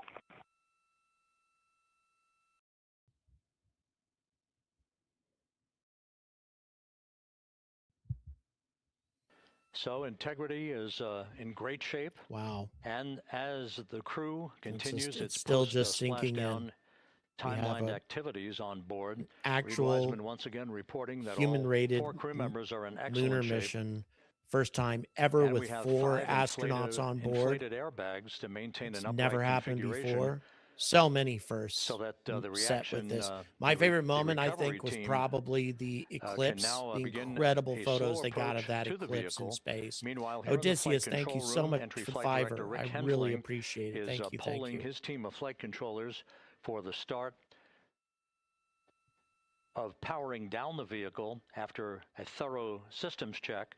We have no toxic gases to be concerned about, so the recovery personnel can approach the vehicle, but not until we have powered down the spacecraft. That's expected to take a few more minutes.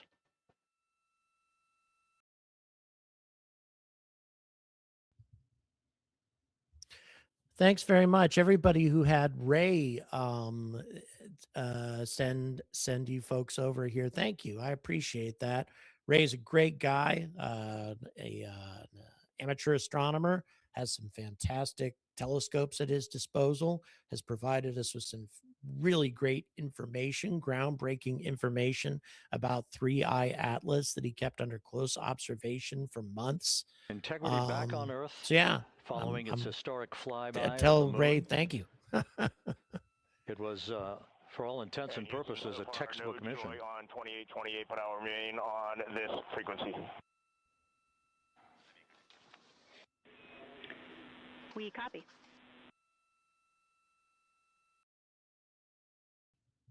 Reed Wiseman indicating some trouble with the SARSAT phone on board, but that's not an issue. What is more important is that the vehicle is solid.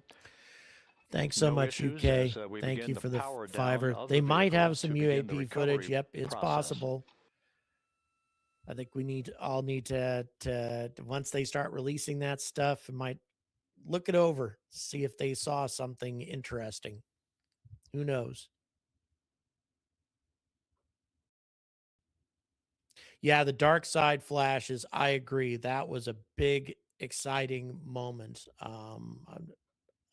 When they completed that orbit there in the middle of that eclipse, I didn't expect that to happen. And again, to have 4 occur within like 90 seconds, that was bizarre. And then we had another meteor, a visible daytime meteor event over the U.S. the next day.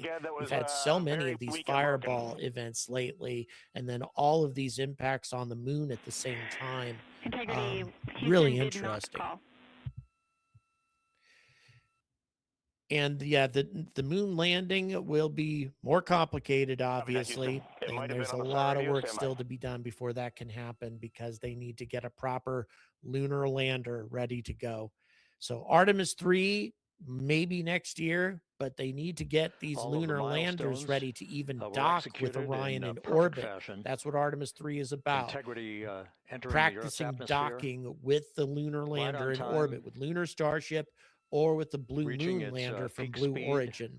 Shortly after a So blackout they need period to began, get, we emerged from thank the you blackout so period, much, Laura. Thank you but for your the generosity. recovery, Eric, thank imagery, you so much. Really airborne appreciate assets were able your to pick support. up, You guys are Integrity's awesome, man. descent, So much almost generosity. immediately through entry Thank interface, you so much. And just so tracking, you know, the vehicle all the way here's down.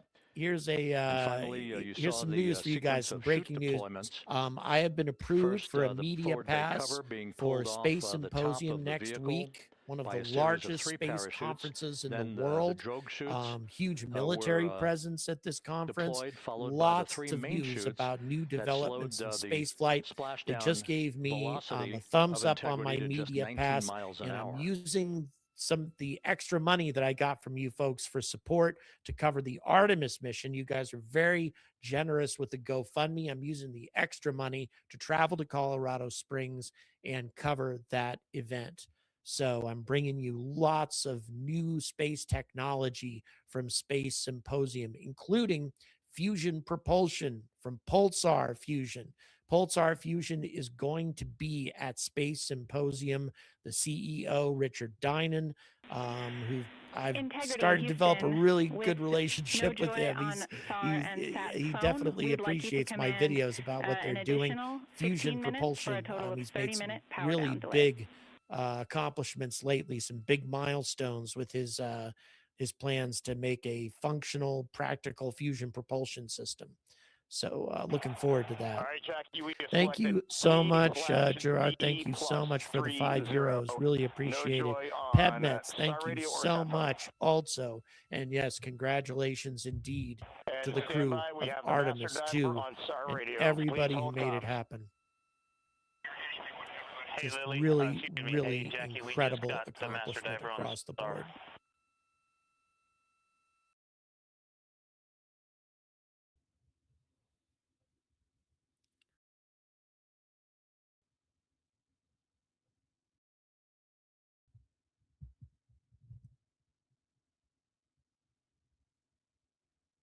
A good view of one of the fast boats. Integrity Houston, if you are happy with your comm with Master Diver, you can Mary, go back to thank the you 15 so much minute for the power 20 quid. I really appreciate it. Thank you so much. The retrieval boats stand by. are now out at the capsule.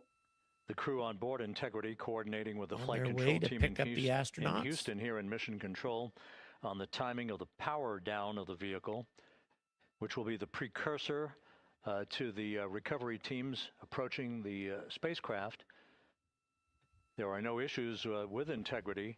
We've had a bit of broken capability in establishing a SARSAT or Paul, satellite thank you phone so much for the 20 quid. Thank you between the so crew much. on And board that's your first Integrity ever super chat and, too. the Thank recovery you. team. I'm honored. Thanks so much for supporting my That will channel. get sorted out here shortly.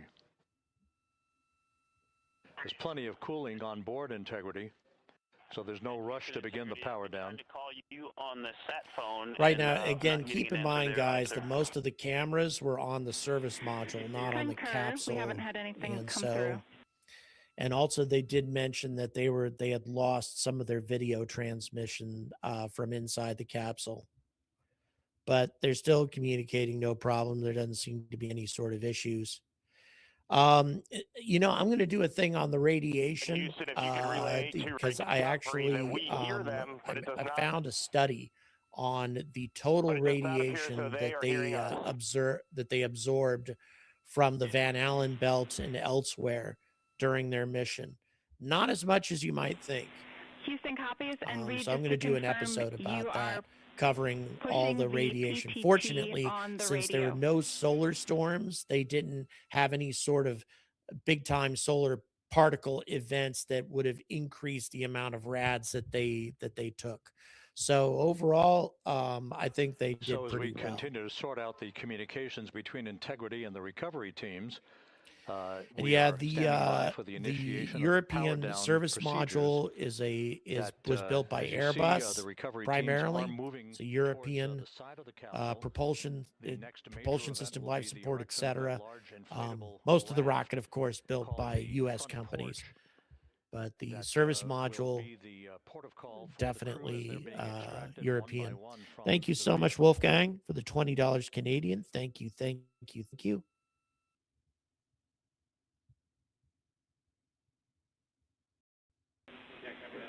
Integrity Houston for sat phone. We are going to attempt to call you.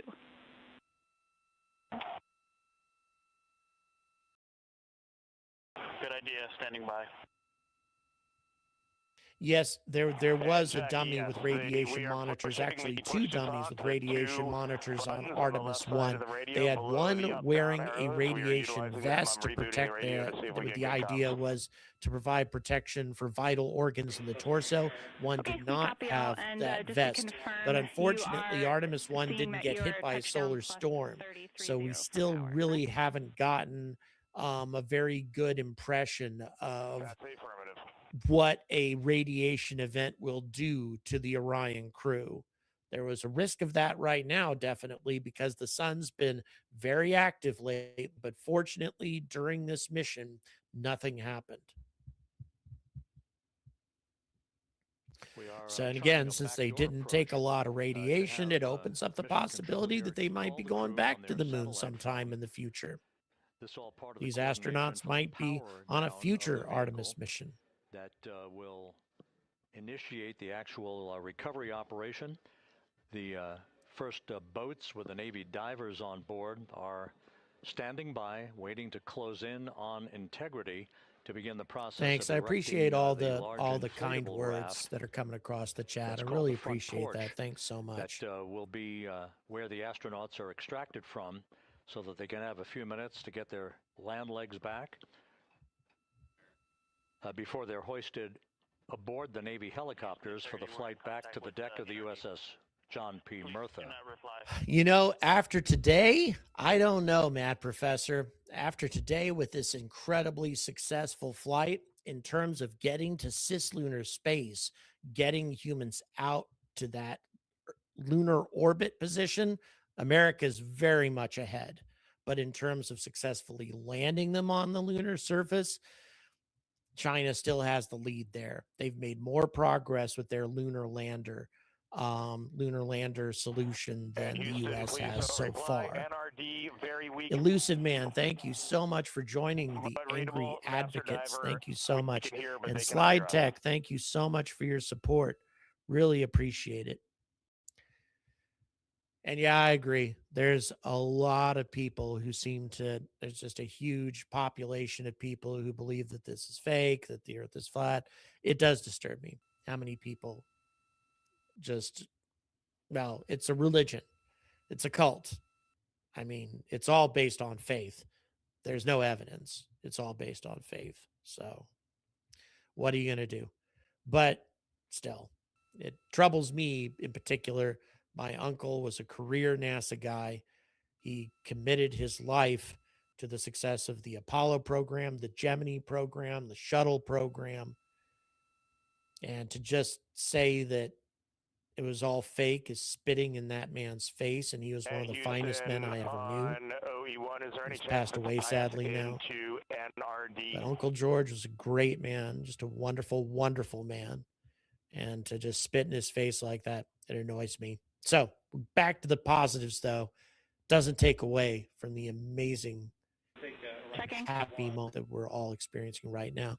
Frank, thank you so much. Really appreciate your support. Thank you, thank you, thank you. Unfortunately, I don't think Starship will be human rated until 2030. I really don't think it's going to be ready in time. Houston, while we stand by for the establishment of communications between Integrity and the recovery team that is basically standing by very close. I'm tired of explaining the no stars thing. I'm really sick of it, but I'll say it one more time. The sun's out. Administrator Jared Isaacman. The sun is always out in space unless you put the Earth in the way, unless you're hiding the sun with the Earth. That's one thing. The sun washes the stars out. And with the brightness of the sun, the brightness of the moon, the brightness of the Earth, the cameras can't pick up things as faint as stars with these super bright things out in space. All of that brightness washes out stars. That's why you can't see stars. I mean, almost been waiting my whole lifetime to see this, and then it's NASA administrator. I just couldn't be more proud of the entire workforce, the years, the effort, the late nights, all the hard work from across the country that contributed to this. Thank you so much, Grand Dungeon. Thank you so much. And, really appreciate it. Yeah, incredibly grateful too for our teams here on the John P. Murtha right now. Yeah, wow, Lockwood, you worked on Redstone. We just brought some astronauts wow, back from the moon. That's amazing. You are back in the beginning.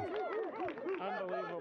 Thank you. Yeah, so grateful to the Navy, the sailors that are here, the NASA Absolutely. team. This is a joint effort. What a moment for all of us. Forces are getting out to our Orion spacecraft, to Integrity, get our astronauts back on the ship safely. Yeah, and this is not just an accomplishment for NASA. This is an accomplishment for humanity. Again, a historic mission to the moon and back. How does this make you feel, and what do you hope people take away from this?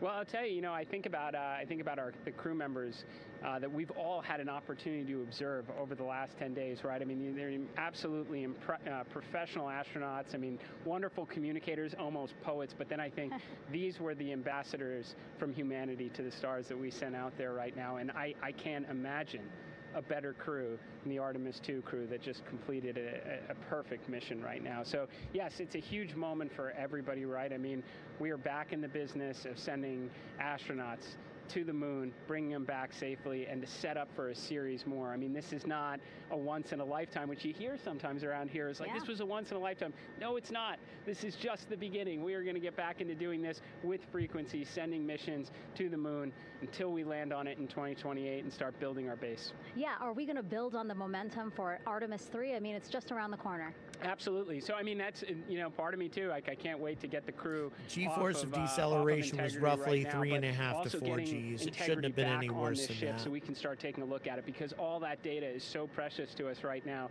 I mean, we are going to definitely want to take a good look at the thermal protection system. We're going to want to download all the data they couldn't transmit back to us and use that to inform Artemis 3. But we're already making progress, right? You had SRB segments already showing up at KSC. Core stage for Artemis 3 is rolling out on April 20th. We're getting Mobile Launcher 1 back in vehicle assembly building. So yes, there is a lot to celebrate right now on a mission well accomplished for Artemis 2, and at the same time, we got to start getting ready for 3. Amazing. And last question, for people who joined us for all 10 days to see what we can accomplish together with our international partners, what do you think about the fact that we're going to keep doing this more and more and more? It's incredibly exciting. I mean, yes, it's the contributions, like the best and brightest across the NASA workforce from across the country, our industry partners, our international partners. We had a Canadian Space Agency astronaut on board in Jeremy. We had the European Service Module. And you think, in the days leading up to this launch, I mean, 48 hours prior to launching Artemis 2, I was meeting with the Italian Space Agency. We signed a memorandum of understanding to build a habitation module on the moon. I mean, you have countries, all of our allies and partners coming together saying, we are committed to this effort. We are returning to the moon. We're doing it. Okay, just again to reiterate the plan for Artemis 3. Again, don't want to interrupt the administrator too much, but the idea originally that was supposed to land on the moon. That was what Artemis 3 was about. However, it was determined by quite a number of people that it was a bad idea to try to practice docking Orion with a lunar lander in lunar orbit without first practicing here. So the idea was to practice docking Orion to either Lunar Starship or Blue Moon, or both of which those are the two lunar lander designs that are currently being worked on to land on the moon. And depending on which one reaches maturity first, or if both are ready in time, then try to dock with both of them in orbit. Just do a lot of practicing to make sure they've got that process down, because when you try to do that docking in lunar orbit, that's way more difficult, and any mistakes, any mishaps will probably result in a loss of crew. So that's what Artemis 3 is about. Then Artemis 4 is the moon landing. Opportunity with the administrator, and we have 4 healthy crew members on board.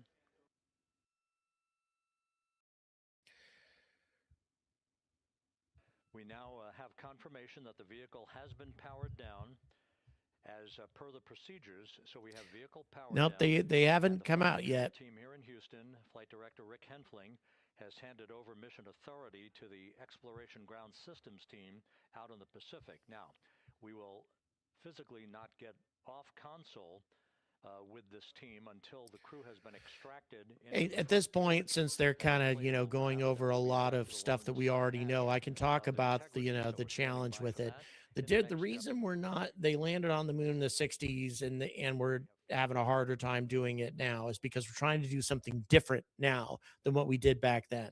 Back then, the only goal was to put 2 people on the moon and maybe a few hundred kilograms worth of cargo, enough for maybe a lunar lander and maybe enough, or lunar rover rather, and maybe a little bit of space for some moon rocks, but that's it. Now they want to put more people than just 2. They want to put as many as 4 at a time. And in addition to that, they want to land lunar, a base, start landing modules and habitation modules, nuclear reactors, all kinds of things on the surface of the moon. There's no way in hell Apollo could have done that with the rockets and systems that they had at the time. Ultimately, they could have done it, if they had upgraded the Saturn V the way they were planning to. They're going to build super Saturn Vs that could haul a lot more payload, but those were never built.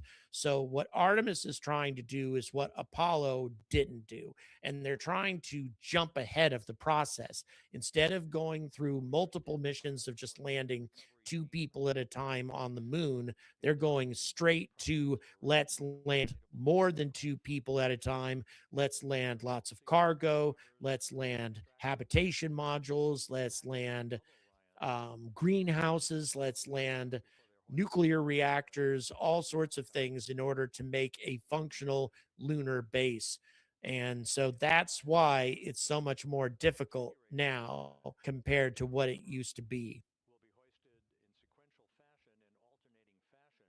Yeah, how about that? A fastest reentry speed ever, says Mad Professor. I think you're probably right.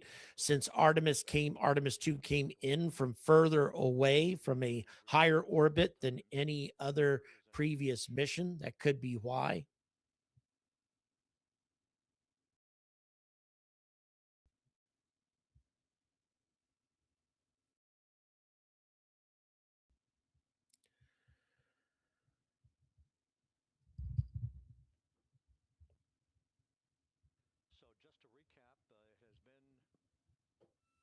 Some 26.5 minutes since the splashdown of Integrity in the Pacific.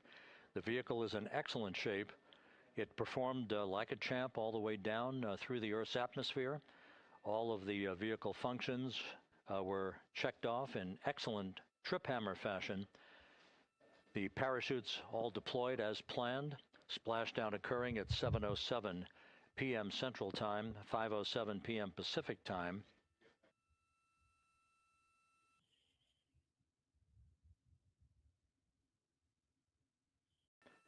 And after a bit of a tussle to try to establish a communications link with the recovery I agree, team, Jason. we were finally it's a able bummer that we've lost to Lunar run through the Gateway. procedures That for the was a powering good down idea. of the vehicle.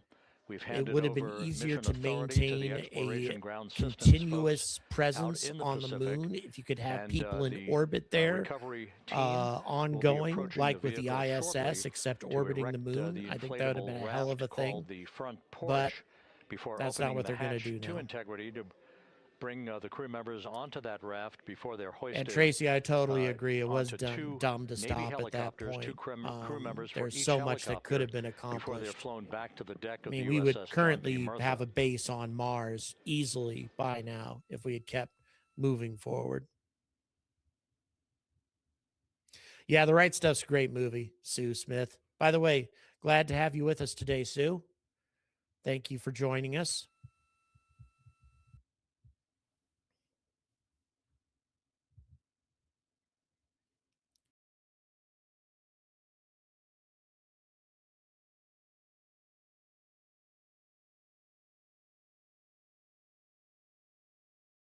Yeah, that's true, Antonym. If they had Sierra Space put forward a lunar gateway design using their inflatable modules instead, that would have been a huge habitation module for the lunar gateway. And yeah, it probably would have been cheaper too. But what are you going to do?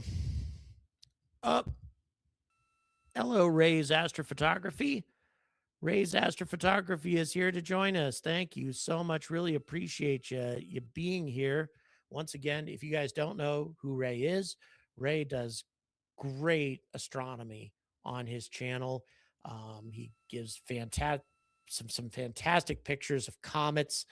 When 3i Atlas was making its way through the solar system, he got some great views of 3i Atlas. Really some groundbreaking stuff that he did on 3i Atlas. So make sure to check out Ray's Astrophotography if you are unfamiliar with that channel. Great, great amateur astronomer.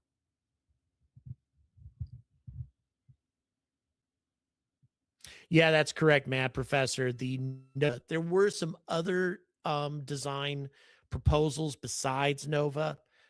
For example, a Saturn V propelled also by solid rocket boosters. So you had the normal Saturn V and then SRBs hooked onto the side, whatever. But there are a number of different designs with much bigger payload, much bigger hauling capability, but unfortunately they never did anything, so they didn't graduate to that. They were more interested in, they had the Great Society and they had the Vietnam War, and that's what sucked up all the money in those days. And there's stuff sucking up money these days too, by the way. Just because we have this successful mission, we need a commitment from the president, from Trump and future presidents, and from Congress to keep supporting this program. This is Mission Control Houston. After talking to the flight dynamics folks, we have a bit of a refinement on the splashdown. Oh yeah, For All Mankind is so good. Their computation Tracy, shows it's a one of my splashdown favorites. time of 7:07 and 27 seconds so p.m. good. Central Time. 7:07 and 27 seconds p.m. Central Time.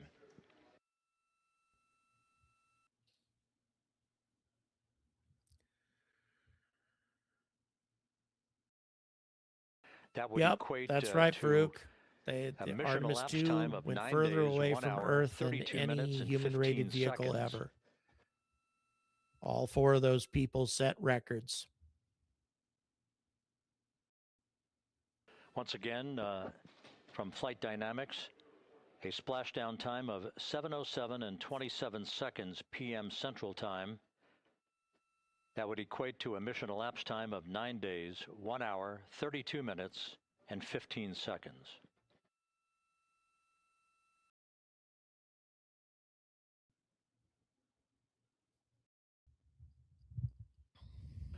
Reports from the Pacific indicate that the recovery team in communications with the crew aboard Integrity, that the crew remains in excellent shape as they await the approach of the team for a final hazard gas evaluation before they move to the side of the vehicle to erect the inflatable life raft called the front porch.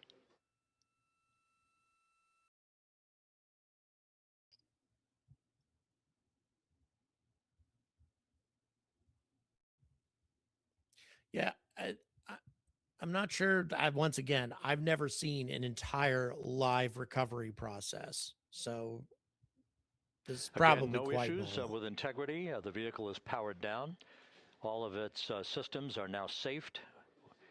We have handed over mission authority to the Exploration Ground Systems folks in the Pacific, but we will not stand down and have the entry flight control team depart its positions until that inflatable raft, the front porch, is erected, the hatch open, and the crew having exited the vehicle. So that's the next step in the recovery process that will lead to the hoisting of the crew members.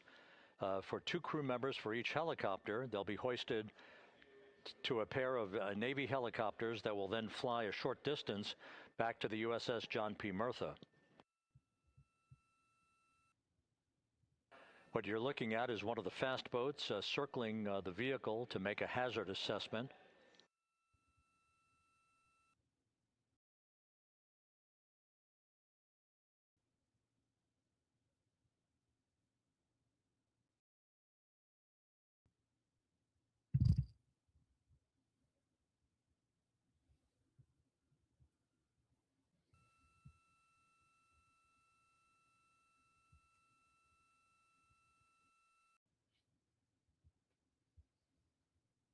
Yeah, it's interesting what was mentioned about microgravity and how pleasant that can feel.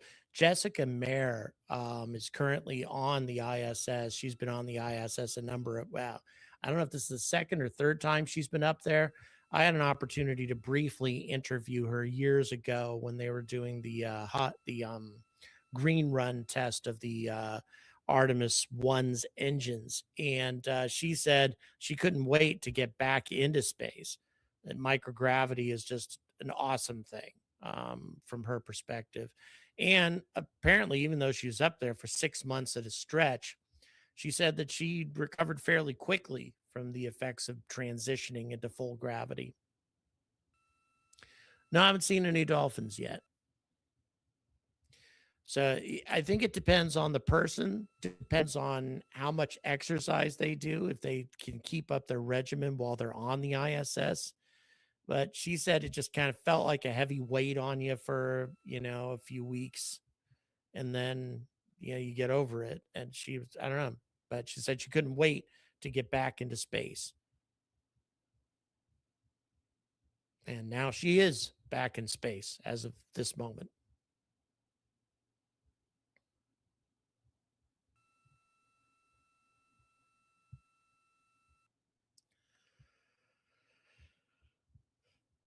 Apes inside, yeah. That would be funny. We have Escape from the Planet of the Apes. All of a sudden, Zira and Cornelius popping out of the Orion.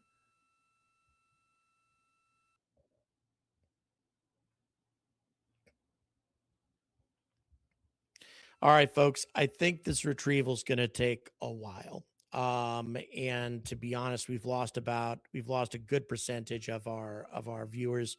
And frankly, I need to order dinner. I haven't ordered dinner yet, to be honest. So in any event, I'm going to go ahead and sign off for the evening. I apologize for that, but in any event, this could take a while. And again, right now, we pretty much reached the end of the drama and the excitement. And what can you say? What a fantastic moment for NASA, a fantastic moment for human space flight, just a fantastic thing overall for our exploration of the solar system. We are back. We are back to missions to the moon, and I can't wait to see what NASA has next. I want to thank all of you so much for tuning in today.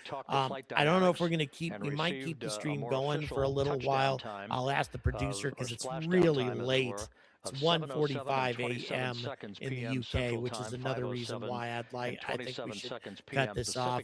So in any event, Digital Voodoo is going to leave the stream running for a while. So producer's going to leave the stream running for everybody.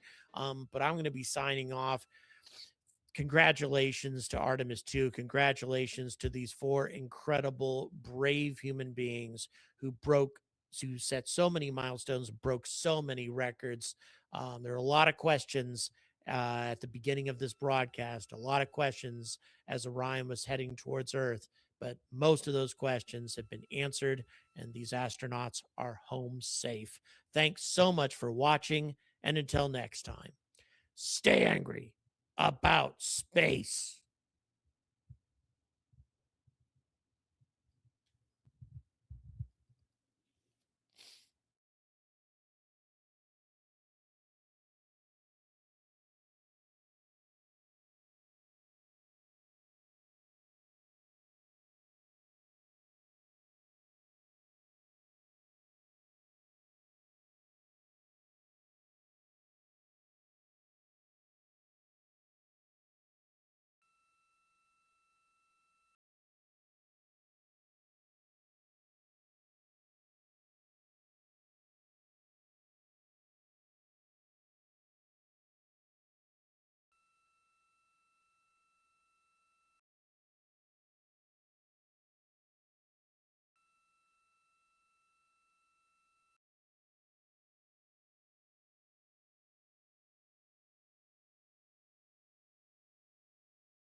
Continuing to get excellent views from the imagery assets out at sea in the Pacific of Integrity. We continue to get good reports from the landing and support officer, who's in contact with the recovery team, that the crew is in excellent shape, no issues. They're just currently biding their time, waiting for the front porch to be erected. We have no hazardous hazard gases and no hazardous situation with the vehicle. It performed perfectly all the way down from entry interface to its splashdown in the Pacific at 7:07 and 27 seconds p.m. Central Time. And as you can see, the first phalanx of recovery personnel now pulling up alongside of Integrity.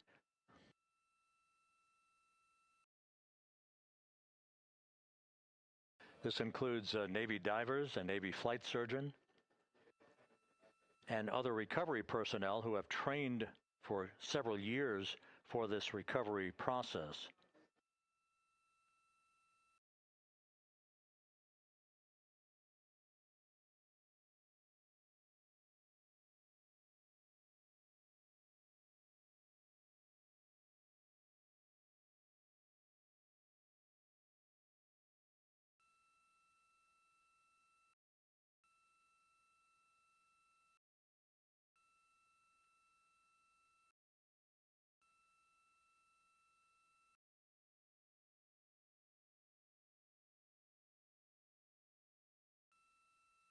At this hour, some 41 minutes following splashdown, the vehicle has been powered down. There's no hazardous gas emanating from the vehicle. That's why the first team of recovery personnel has been able to pull alongside Integrity. And the reports continue to come in that the 4 astronauts are in excellent shape.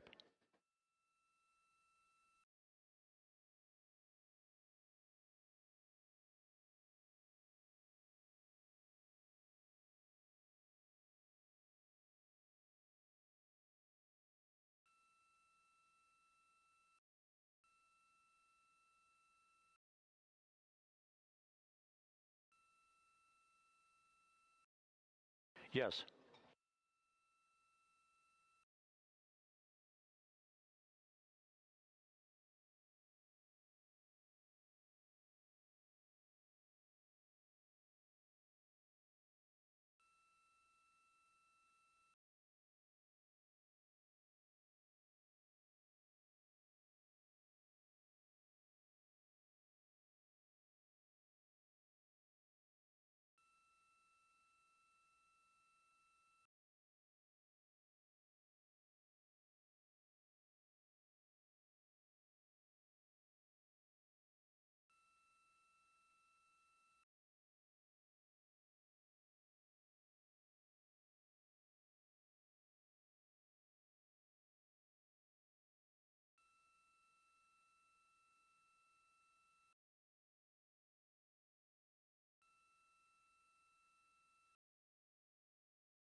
This is Mission Control Houston, continuing to watch the initiation of the recovery of Integrity's astronauts.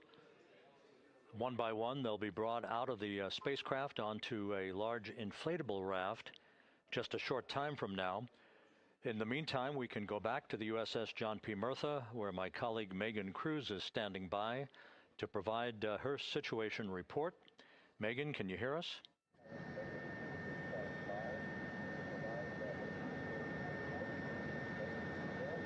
Hey, Rob. Yes, I can hear you. Thank you. Yeah, we're back here on the bow of the recovery ship where there are still plenty of people peering out into the water. We are not very far from the action everyone is seeing on their screen now. The Orion spacecraft, Integrity, in the ocean, surrounded by a number of recovery boats.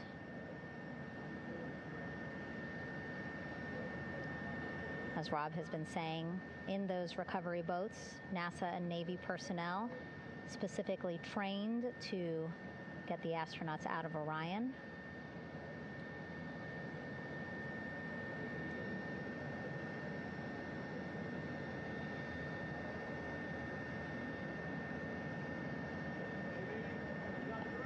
In some of our wide shots, you can probably see that there are 6 boats out in the water. More than 40 people out in the water right now on those boats.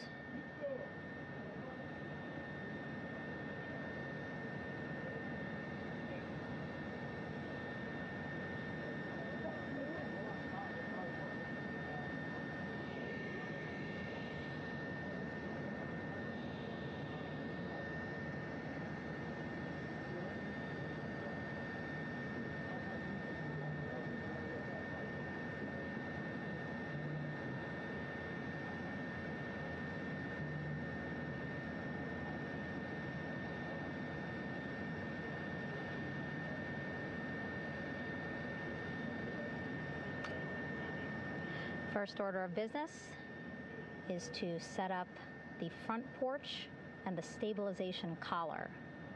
You might also hear it referred to as a stab collar. Basically just to make sure that Orion stays upright, doesn't sway in the water too much, again, to make it easier for recovery forces to get the astronauts out.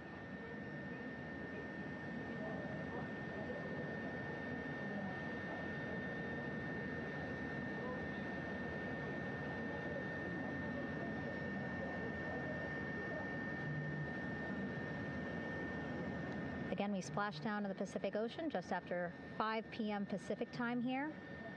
It's a requirement by NASA to be able to get the crew out of Orion within 2 hours of splashdown.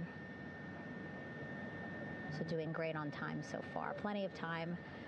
No rush either. I was speaking to NASA flight surgeon Rick Schuring earlier in this broadcast, and he said to me, no rush to get the crew out. Just want to make sure that they're feeling good. And whenever they're ready to take their step out of Orion and onto that large raft, the front porch, folks will be ready.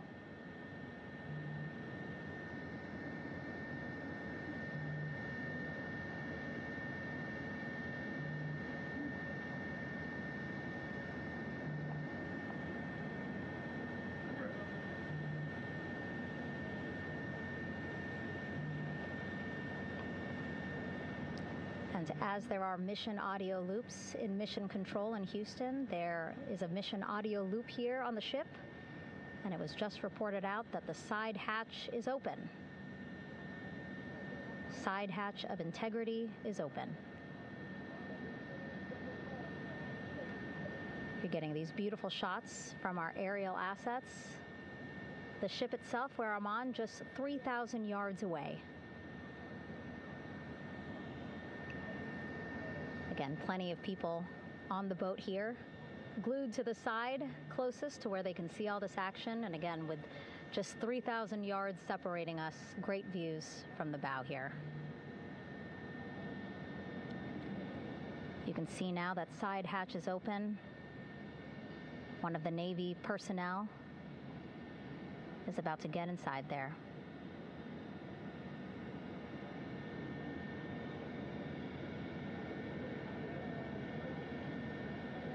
In they go. In total, 4 will go into Orion. So it'll be a little bit of a tight squeeze, but the goal is to have a recovery personnel with each astronaut assessing them.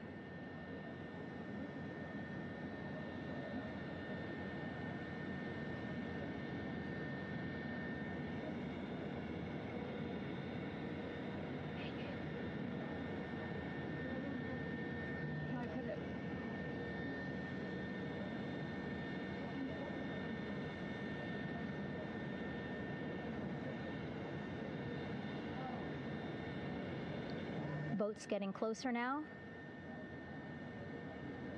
Again, that one that's right up against Orion, those are the divers that will go in to the spacecraft to check on each of the astronauts. These other boats will begin doing a number of things, putting on that stabilization collar onto Orion, building that front porch. Eventually, they will retrieve the parachutes, as well as tow Orion back to the well deck of the recovery ship here.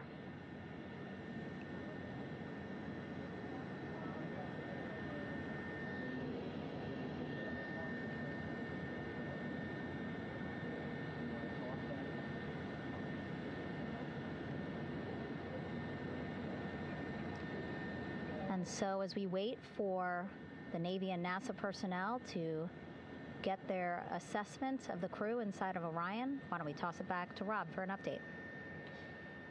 Yeah, thank you, Megan. Here in Mission Control, Flight Director Rick Henfling and the entry team of flight controllers still on duty. The vehicle has been powered down for some time now. There are no hazardous gases emanating from Integrity. That, of course, allowed the recovery personnel to approach the vehicle and then open the hatch to begin the initial medical assessment of the crew, as you just indicated. Now we're standing by for the erection of that inflatable raft, the front porch, alongside of the vehicle that will enable the crew to be extracted one by one onto the raft, have a moment or two to get their land legs back before they're hoisted into two hovering Navy helicopters, 2 crew members for each helicopter, for a short flight back to the deck of the USS John P. Murtha.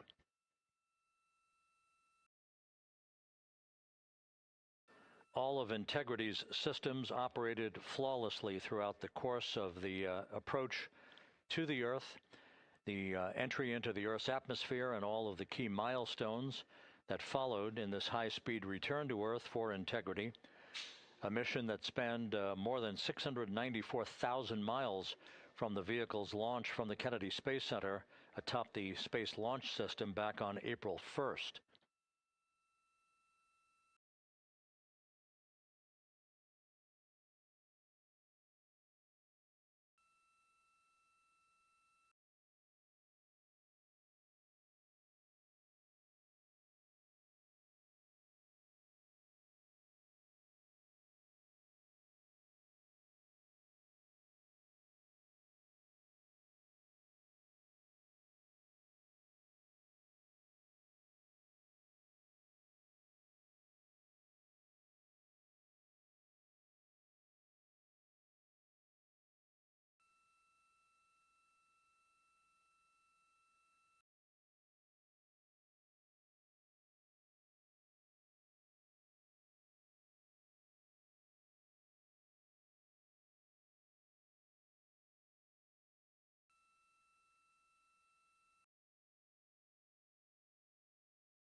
As we mentioned at the top of the broadcast, the last time that the Apollo program saw a splashdown in the Pacific was Apollo 17 back on December 19th, 1972. So for the first time in some 53 and a half years, we have reenacted that with the arrival of Integrity's astronauts as they flew around the moon in that historic lunar flyby that began with a trans-lunar injection burn that took them out of Earth orbit following 24 hours of a high Earth orbit trajectory. The high Earth orbit trajectory enabled flight controllers here to have a full 24 hours to evaluate the systems on Integrity and the condition of the crew before they would commit to flying to the moon.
With the side hatch of Orion having been opened to set the stage for the erection of the inflatable life raft, known as the front porch, to be erected alongside the spacecraft for the extraction of the crew.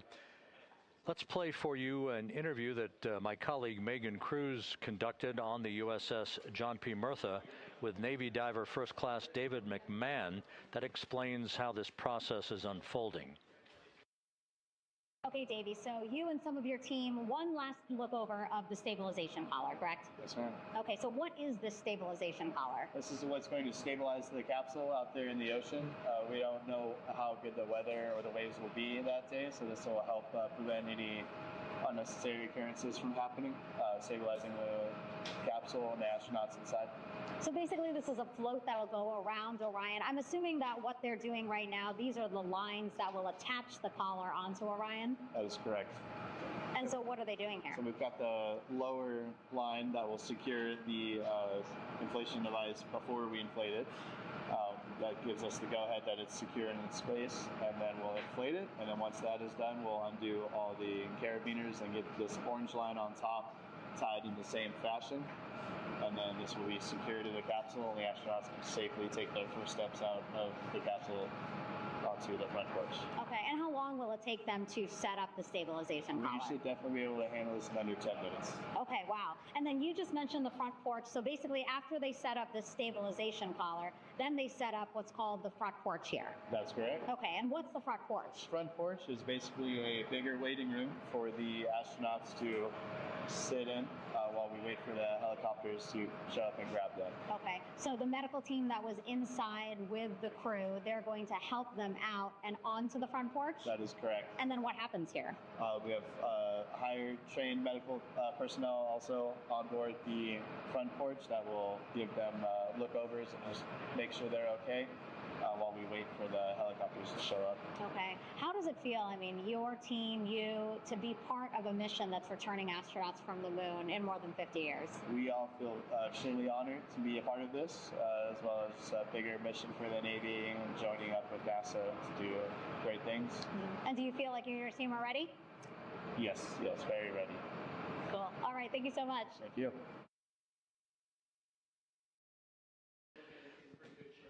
Once again, the recovery operations are continuing out in the Pacific. We shortly should see that life raft, the front porch, erected alongside the side hatch of the vehicle.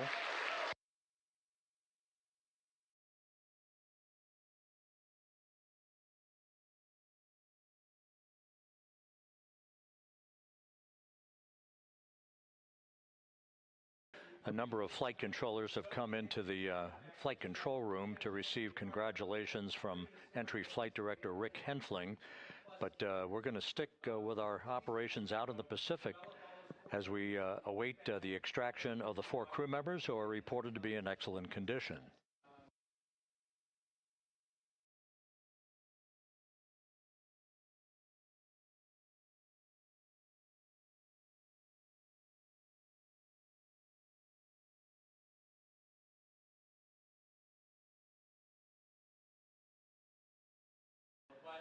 Again, while we stand by for that front porch to be erected alongside of the side hatch of the vehicle, let's go back to the USS John P. Murtha and Megan Cruz. Megan?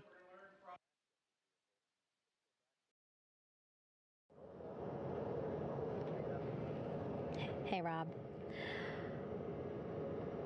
Pausing now to listen to some internal audio loops. Again, the operations team here on the ship communicating with everyone out on the water. It seems like currents are hindering them a little bit from unfurling and inflating the stabilization collar as well as the front porch. But again, the requirement to get the crew out within 2 hours of splashdown, plenty of time. So no concerns just yet. But as calm as the water looks, yeah, it looks like it's hindering the teams just a tad.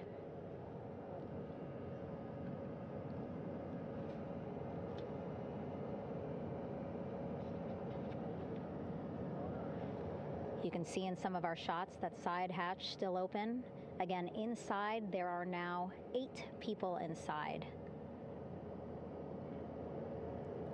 4 divers, Navy divers, all with medical training, each assigned to an astronaut each. Making sure that they're comfortable, feeling good.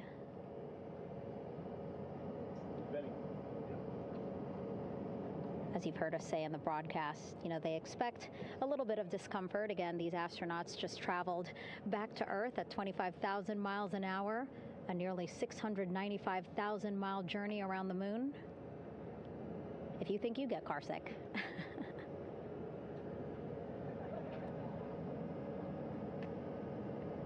Again, 6 boats out there, lots of gear with them, just in case, right? As we said, the crew reported feeling great, but again, all those folks out there in case they weren't, right? NASA is all about making sure we think about every situation that can happen, and so, of course, wanted to be ready in case any of our astronauts needed more medical attention while out there in the water.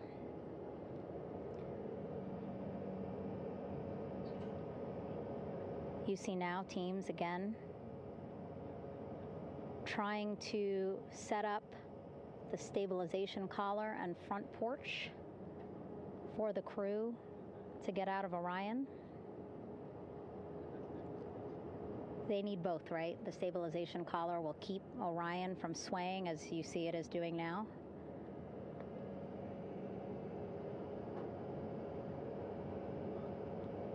And then they will connect the front porch to the stabilization collar so that the crew can take 2 steps and they will be in the front porch.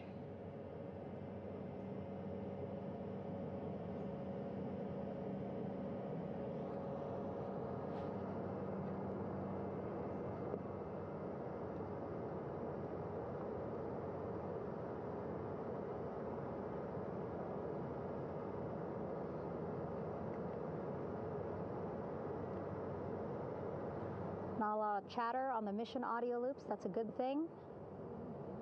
Again, things proceeding pretty nominally, even if they're fighting some currents out there on the Pacific Ocean.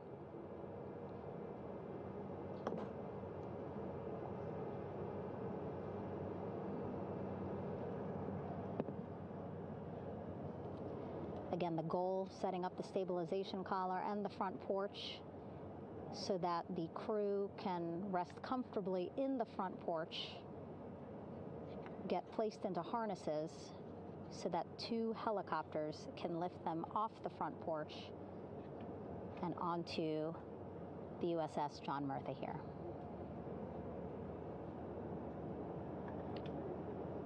The helicopters are going to take turns picking up an astronaut. So again, Helo 1 and Helo 2.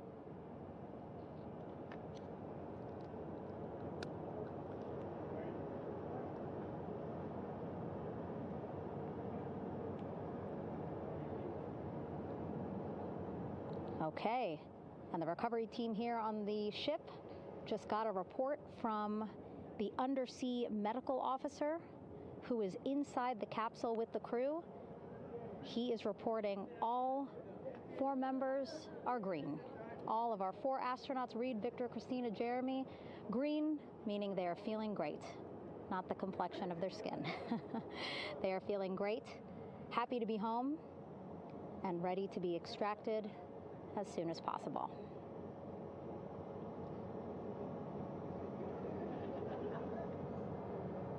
And so, as I was saying, we have 2 helicopters circling the activity you're seeing on the water right now. Each will take turns picking up an astronaut. So Helo 1 will come on in, hover above the front porch, about 40 feet above the front porch.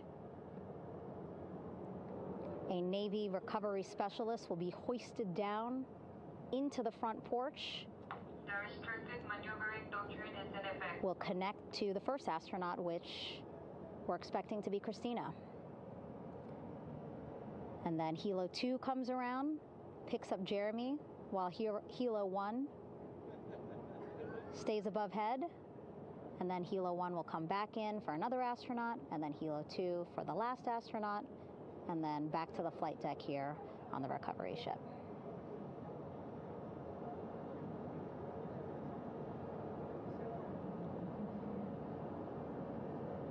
I was talking to Assistant Artemis Recovery Director Paul Sierpinski.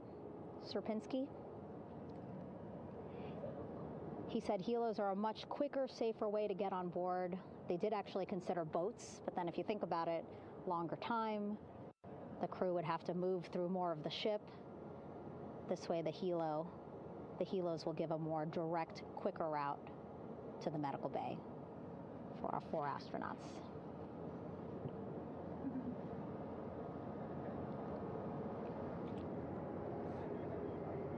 Beautiful shots from our aerial and imagery teams.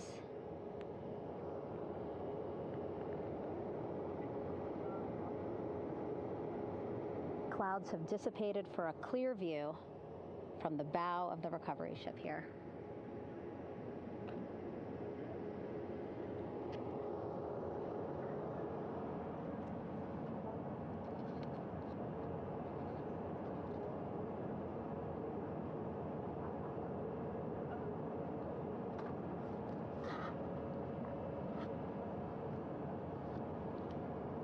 You can still see divers in the water there.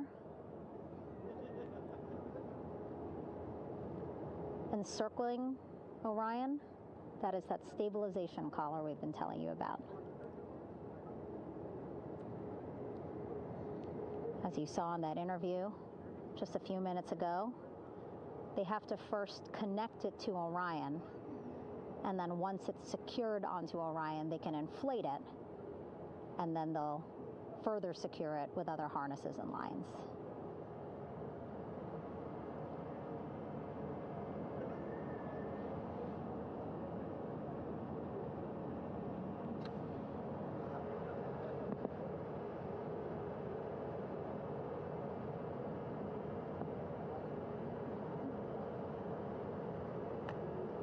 About an hour and 10 minutes since splashdown in the Pacific Ocean here.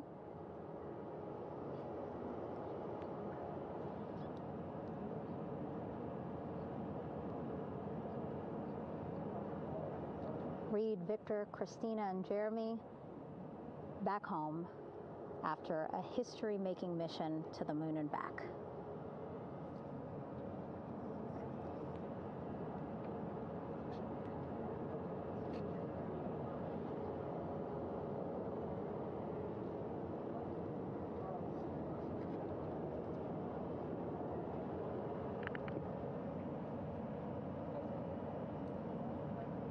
If you missed what we said just a couple of minutes ago, the undersea medical officer inside with the crew in Orion, reporting all 4 crew members feeling great.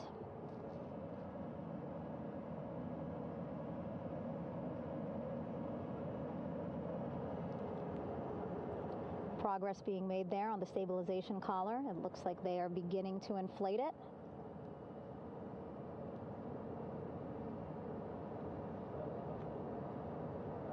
And it looks like they're starting to unfold the front porch in order to get that into the water here shortly and inflate that as well.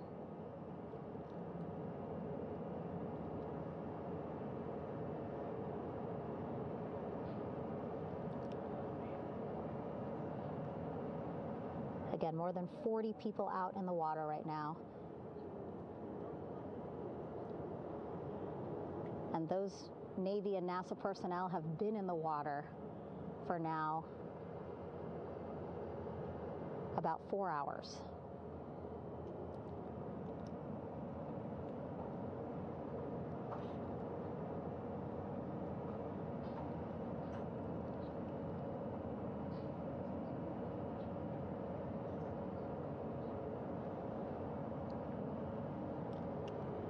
The reason why they had to get out so early is just to stage everything.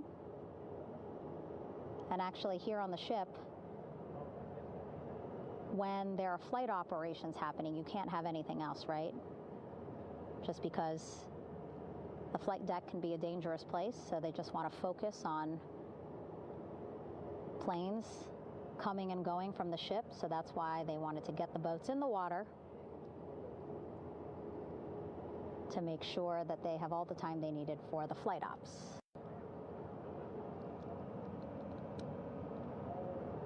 And then the same crew here out in the water, they will stay out in the water for a number of hours after we recover the crew and get them back on the ship, because then they have to recover Orion.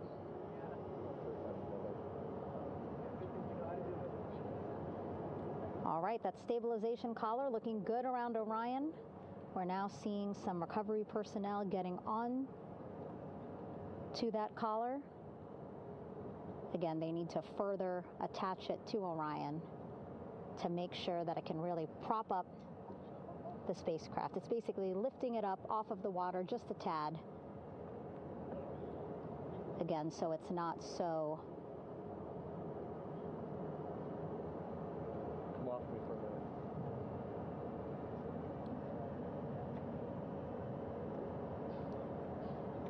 so it doesn't sway so much in the water there.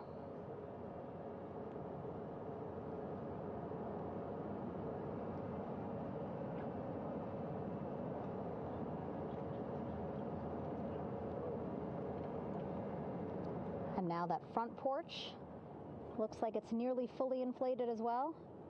You can see a much larger surface area.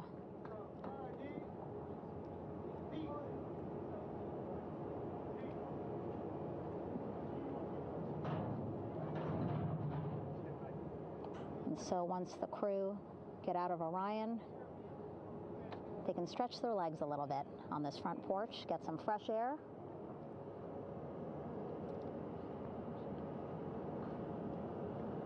And enjoy this beautiful day here on their home planet.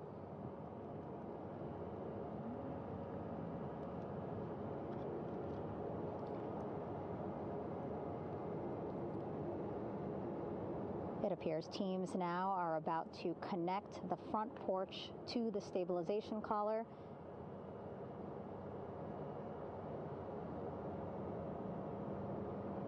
And at that point, when both are secure, we should soon see astronauts come out of Orion.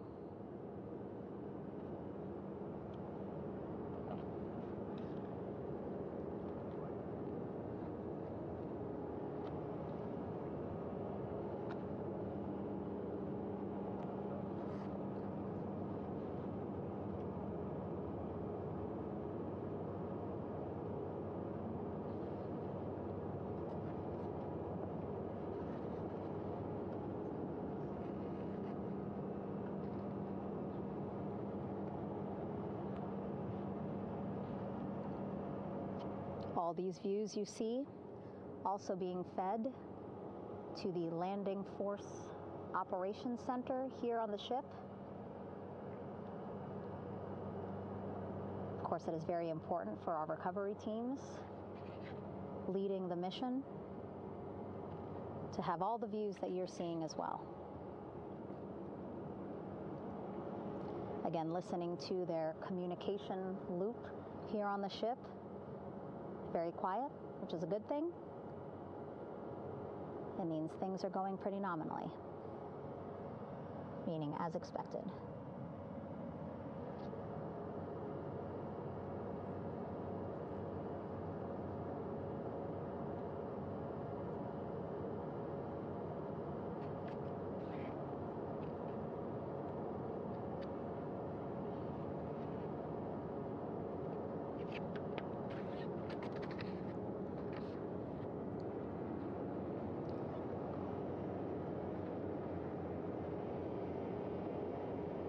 Again, all this activity happening just 3,000 yards away from the ship. So that means this will be a very quick flight back on the helicopters for the crew. 2-3 minutes, and then they'll be back here on the ship. I know.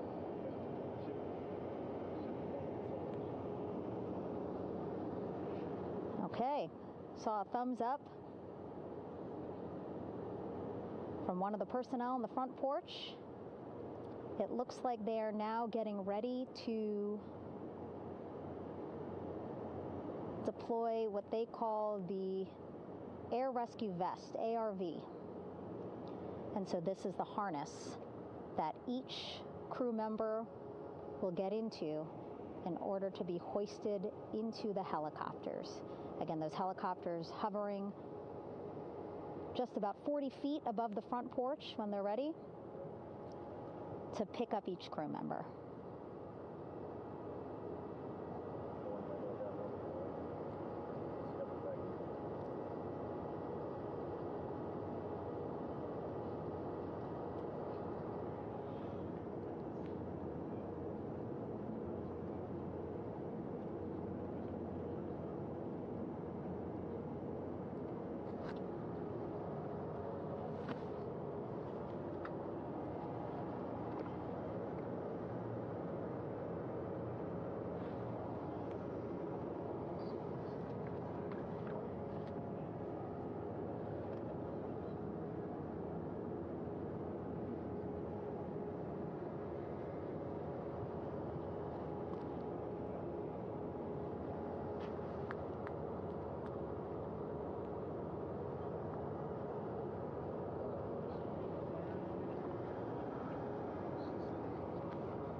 This is Mission Control Houston.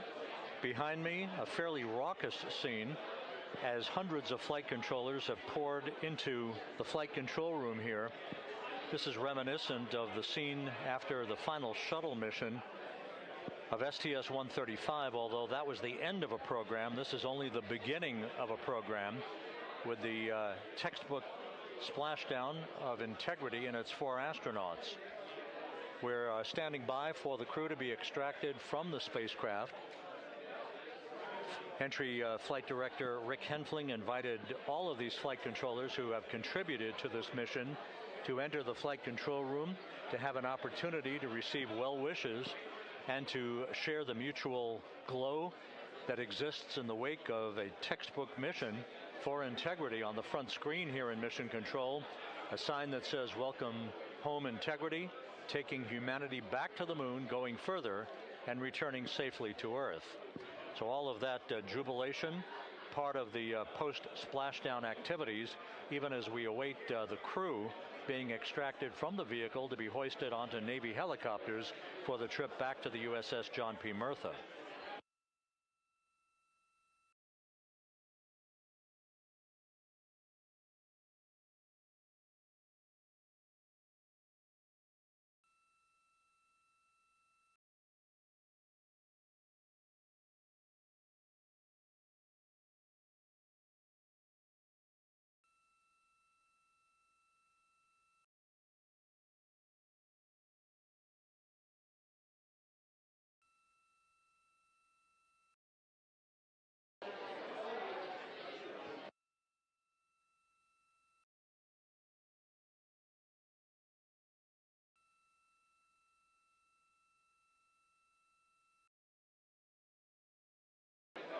Once again here in Mission Control, this view of the Artemis flight control room, known as the White Flight Control Room. This is the old shuttle flight control room, and now is the home of Artemis missions to the moon and beyond.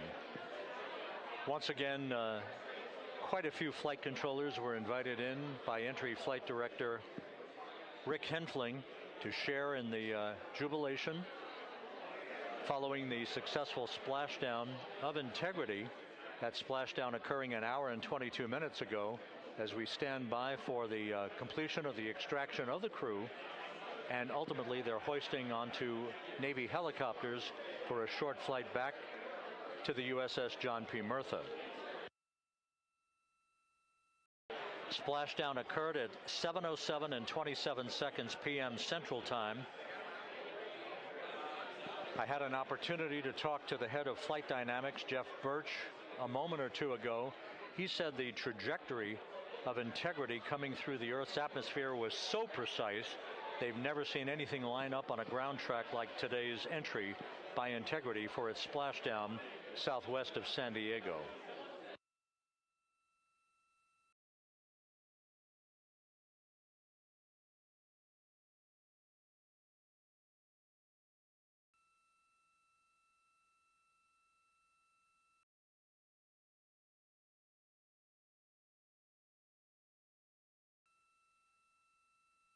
And the initial, you can hear it.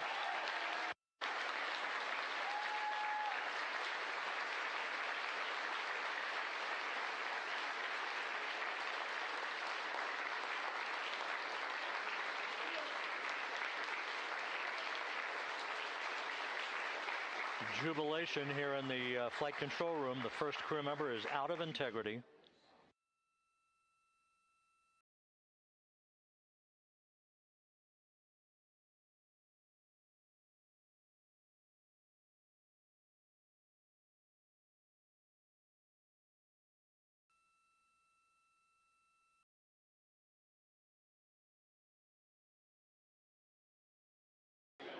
We are expecting the other crew members momentarily to be extracted.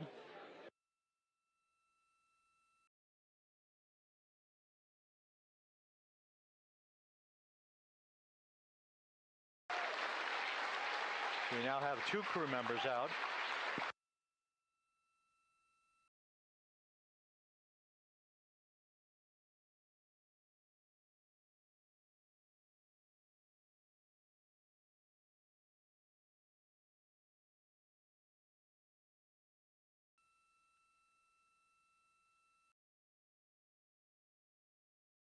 Two crew members out, 2 to go.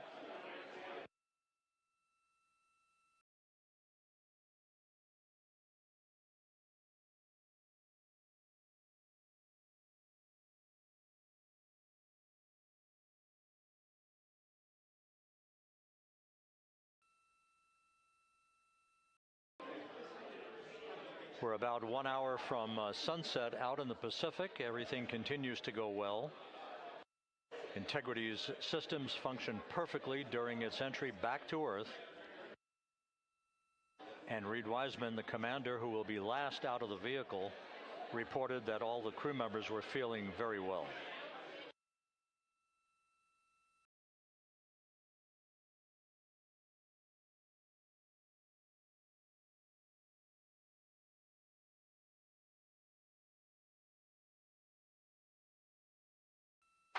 Crew member number 3 now out.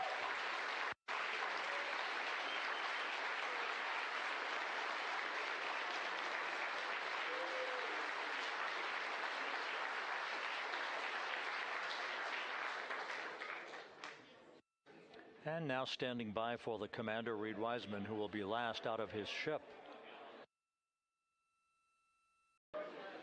Bobbing in the Pacific under almost ideal conditions, Integrity spanned 694,000 miles during its journey from launch to splashdown.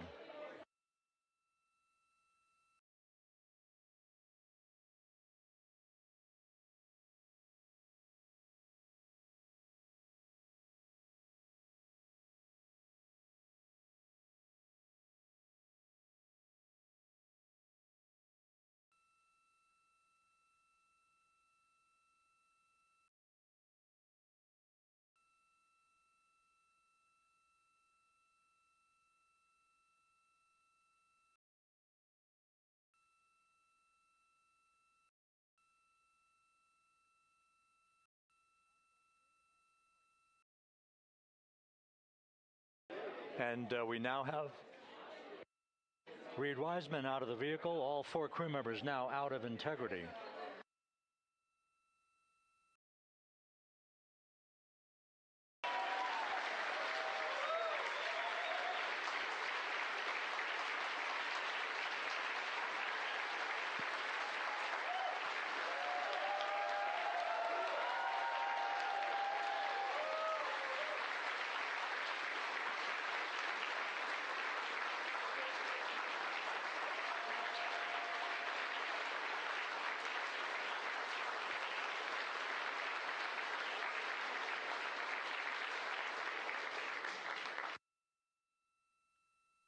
Once again, all 4 crew members now on the front porch, and the procedure to begin hoisting them up to these 2 Navy helicopters hovering overhead will begin shortly.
This is Mission Control Houston.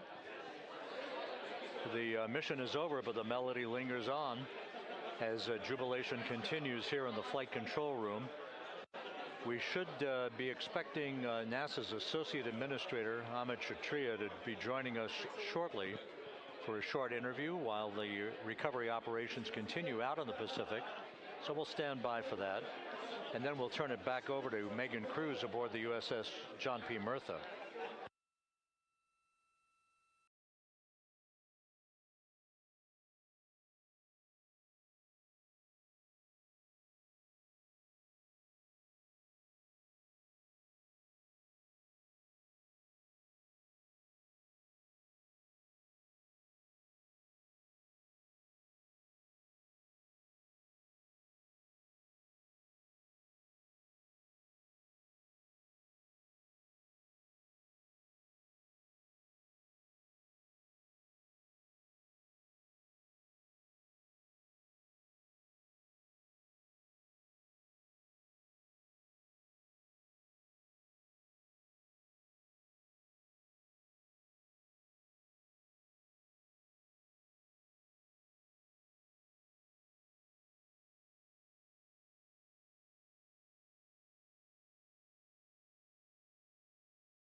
This is Mission Control Houston here in the Artemis flight control room.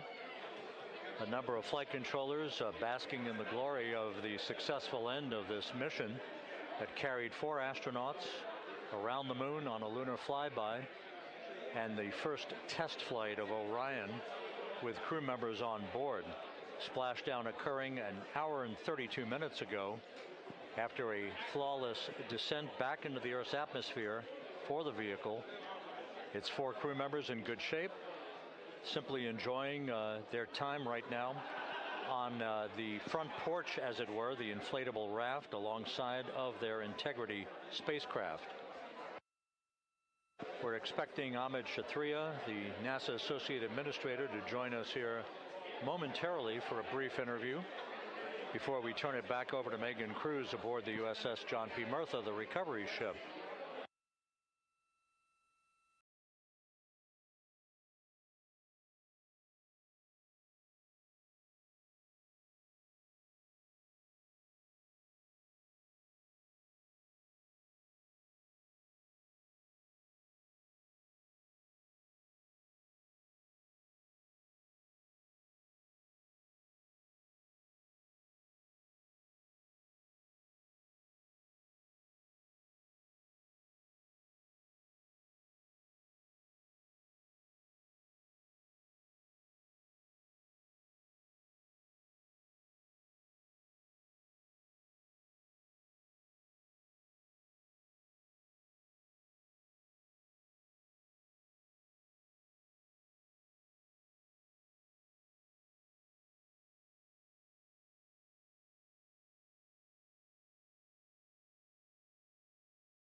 This is Mission Control Houston.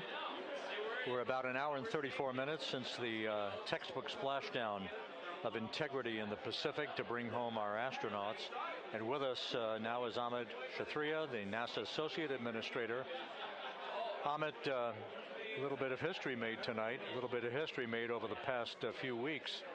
Your thoughts as this team here basks in the glow of what they just accomplished? Yeah, Rob, we're here in the control center, and it's kind of overrun with jubilant folks in the Mission Control Houston, as well as engineering, and folks that just want to be here, part of it, as we watch our crew get extracted from the vehicle. And you know, my thought is always about these teams. The team that's in the water right now, pulling the crew out. The team here in Houston that worked so hard over the last 10 days, no sleep to get this done. You know, we still have some work to do to get the crew to the med bay here on the ship. They all look great coming out, so hopefully that won't be too long. You know, I think we saw the administrator on the boat too, giving his thanks to the Navy team on the Mirtha, which they're just an incredible group of sailors. I was able to visit with them a couple weeks ago. And then if you pull it all the way back to the workers and the folks that joined the rocket at Michoud, that made the heat shield tiles that held together tonight, that stacked the vehicle in Florida, that integrated the vehicle in Denver, that fired the engines in Stennis, that fired the boosters in Promontory. I mean, this is the entire team, you know, coming together and being tested by the environment that this machine went through, and they did it right. The work was good. They did it right. You've said in a number of briefings, of course, and in other forums that this is just the first step. The cadence has to step up, as the administrator has indicated. Now, it's a little early for the full report card on how Integrity did, but did this mission ultimately, from your eyes view, exceed expectations?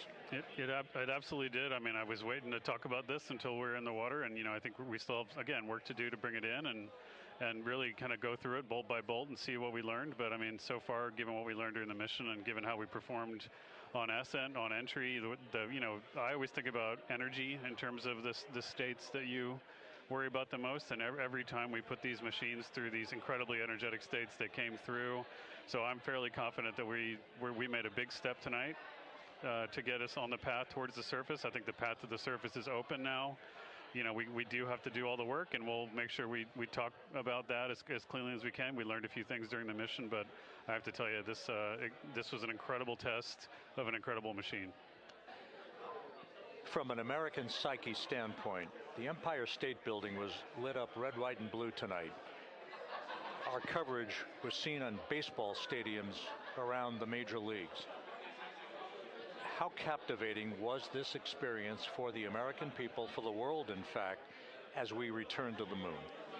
You know, I have not been able to watch a lot of the coverage as we've progressed through the mission. I will tell you, just, you know, from my witness in Florida before launch, and then seeing the people's faces here, and then, you know, reading where I can about how things are going. I think this has been a gift to the world from NASA. NASA has given the world a gift, proving to folks all over the place, especially young people, and that to me is what this is really about. Young people, when they see what we can do when we work together, when we have teams that collaborate, that, you know, it doesn't matter how hard the problems are, we can solve them. I'm hopeful that Artemis 2, as folks witness what we were able to do with this incredible crew, this incredible team that we've birthed into the world, scientists and engineers and artists that have been inspired by this. And even if they don't come work in the program, which separately they should come work in the program, because Lord knows we need the help, but even if they don't want to come work in the program, hopefully they grow up to recognize they can do amazing things when they work together and contribute to society and be good citizens and really change the way, you know, the challenges that are coming in the world are overcomable if we work together like this. And one final question. You know, flying to the moon, we did it. We've done it again this past week and a half or so. But the engineering that went behind the design of this mission and the precision, the pinpoint precision of this vehicle entering that entry corridor, it's almost mind-boggling. Yeah, it is incredible when you think about the energies involved and the uncertainties involved. That you know, when we inserted the vehicle into orbit, it was 99.2% down the middle. When we dropped the vehicle right on top of the fleet here, you know, our guys knew exactly where to go, but the guidance was perfect. You know, it's interesting. I've got this question a lot over the last few weeks about, you know, we did this before 53 years ago, and you know that. I mean, it is a reasonable thing to contemplate, like what's gone on since then. And what I'd tell you is, you know, when we did Apollo, which again, the more we learn about what they did, the more magical it seems what they were able to accomplish given the technology and the learnings that they had. But when we did Apollo, the architects of Apollo, you know, Gilbert, Seaman, von Braun, Mueller, what they really wanted to do, you know, as they were contemplating what it meant to expand our range of action to the lunar surface, what they wanted to do was learn how to live and work in space for a long time. They wanted to do that first before they were confident they could expand their range of action to the moon. Now, of course, the politics of the time and the mission at the time was different, and so they had to go straight to the moon and bring people home. And then after that, the program kind of lost its momentum. But you know, after that, NASA kept moving along those paths, right? So we recognized during Apollo that reusability was going to be important. We spent a lot of money on those machines, and you know, we spent a lot of money on these machines here. Even though, but we recognized that reusability was important, which is why we built a winged space plane called Space Shuttle, and then we used that reusable machine to build a space station. And we learned for 25 years how to live and work in space, and have been able to develop technologies that can enable exploration. So really, what I think is now, 53 years later, we're at the point where the architects of Apollo would have been pleased that we're now ready to actually go back to the moon and go back to stay, because we've learned all the things we needed to learn. There's a lot of people pleased here tonight, and we really thank you for joining us. Amit Kshatriya, NASA's Associate Administrator, as we begin to hoist the crew onto the helicopters to head back to the recovery ship. Thank you very much. Thank you, congratulations, Amit.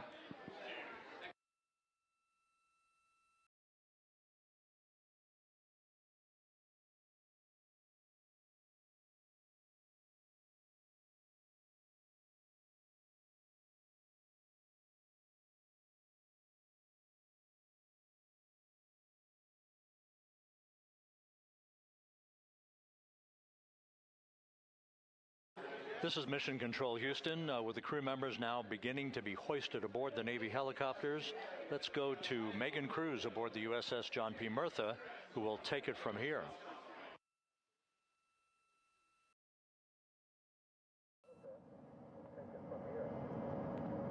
Hey, Rob. Yeah, back on the bow of the ship here, we are seeing the helicopters circling Orion. The first one there, having just completed picking up the first astronaut. Helo 2 now, hovering just 40 feet above the front porch, lowering a recovery specialist out of the helicopter. That person will touch down in the front porch just there.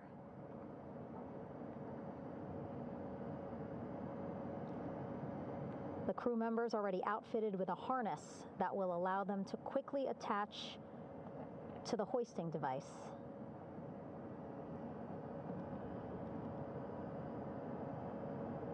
Look at the power of those blades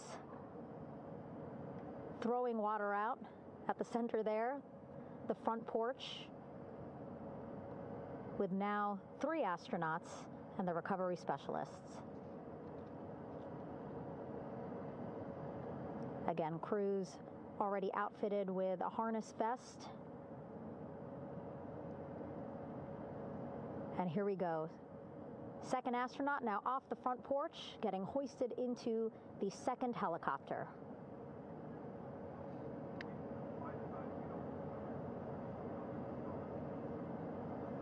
That helicopter will now hover just a distance away to give room for the first helicopter to come back and pick up the third astronaut.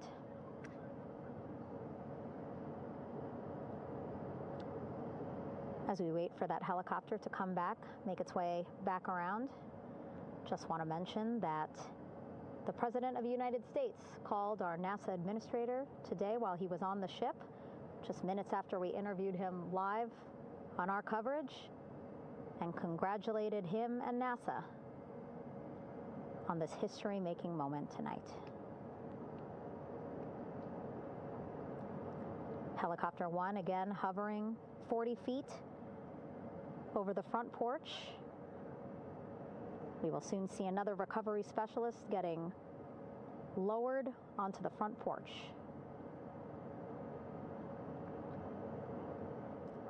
Wow, imagine sitting on that front porch, the wind, the water.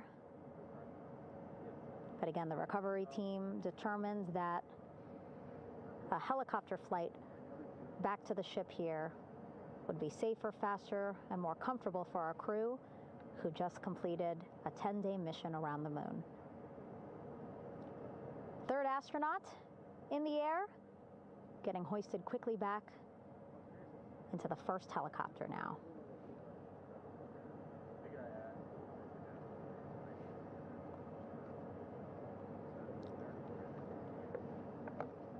That first helicopter now on its way back to the ship here. We will soon see it land in just a few minutes. Again, all this action happening just 3,000 yards away from us, so a very quick flight back to the flight deck.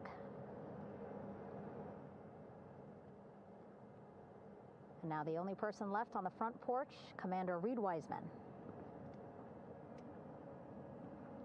That second helicopter now making its way back over to the front porch. Here it comes.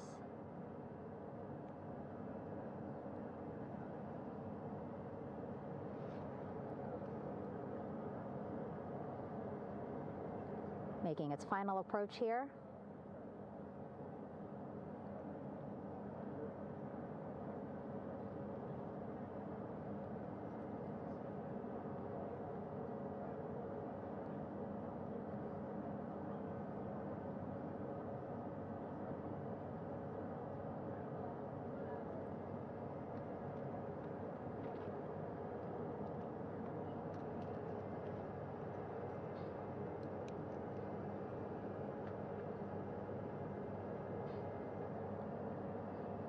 The last astronaut, Commander Reed Wiseman,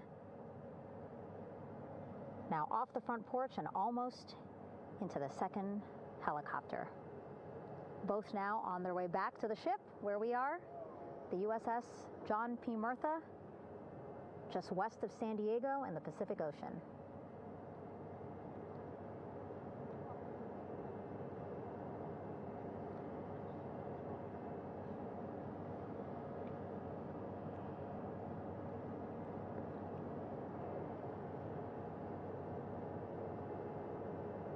Exciting to see our 4 crew members minutes away from landing on the flight deck here on the recovery ship. 550 people on this ship, excited, ready, anxious, looking forward to welcoming this crew aboard.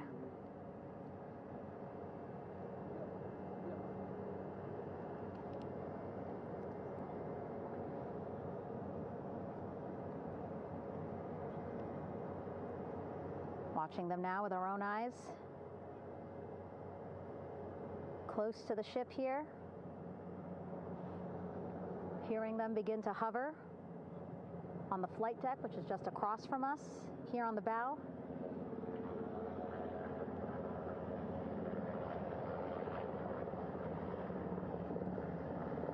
The first helicopter coming in.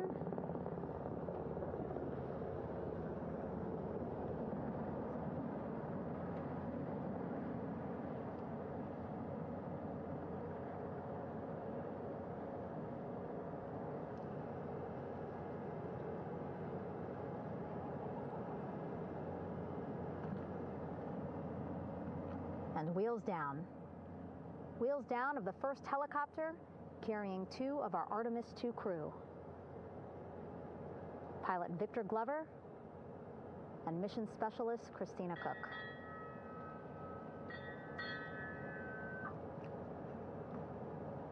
Kilo 1 on deck reported on the recovery loop. Again, the mission audio loops that the recovery team are using here to communicate with one another. And an announcement just made on the ship, integrity incoming. 2 more helicopters on their way to the flight deck, one carrying the crew, the other, one of our imagery helicopters.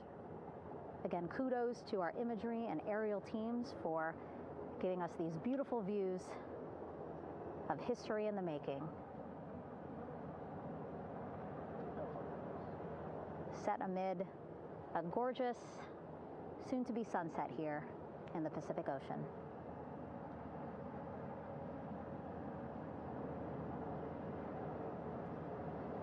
Second helicopter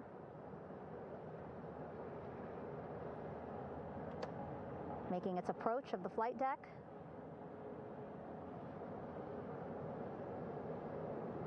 Plenty of people here on the bow with their cell phones out, filming this moment.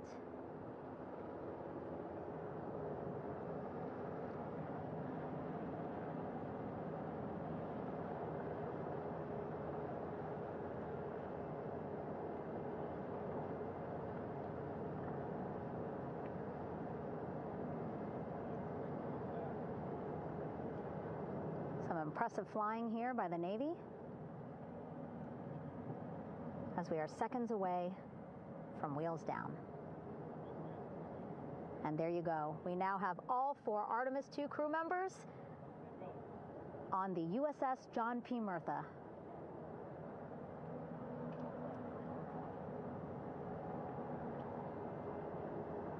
I'm sure they're happy to be out of the water and on this recovery ship with, again, 550 people on board, ready to welcome them home. But first, as we've been saying throughout the broadcast, just making sure the crew feel good. We reported that they were feeling good when they were in Orion, but those were just initial, quick, verbal assessments of how they're feeling. Their destination tonight, the medical bay here on the ship,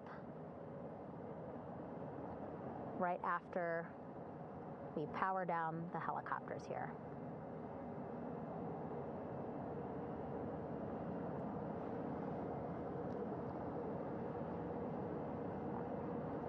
The team on the flight deck working quickly but methodically.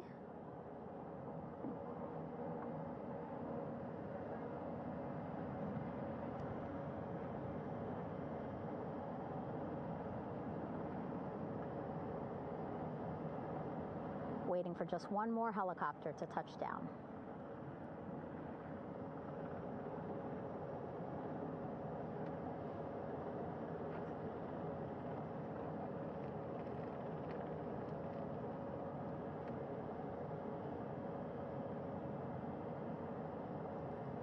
Very limited personnel here on the flight deck. Restricted maneuvering doctrine is in effect. As that third helicopter touches down.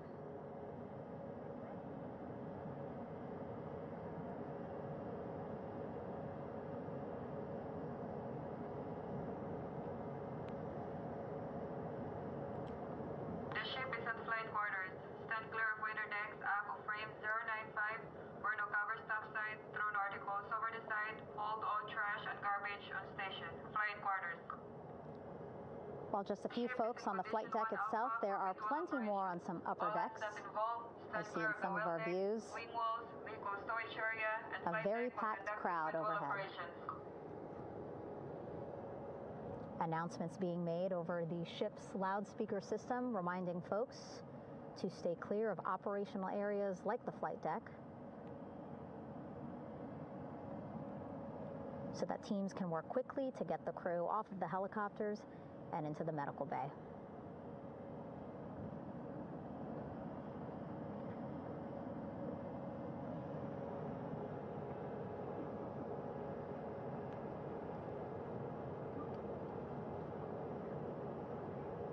Splashdown today, 5:06 p.m. Pacific time. We are within 2 hours of that splashdown time, and already we have all 4 crew members on the flight deck of the USS John P. Murtha.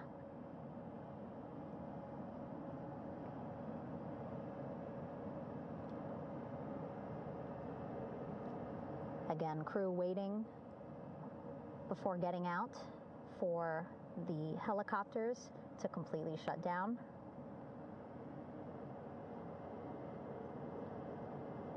Safety, of course, very important to NASA and the U.S. military.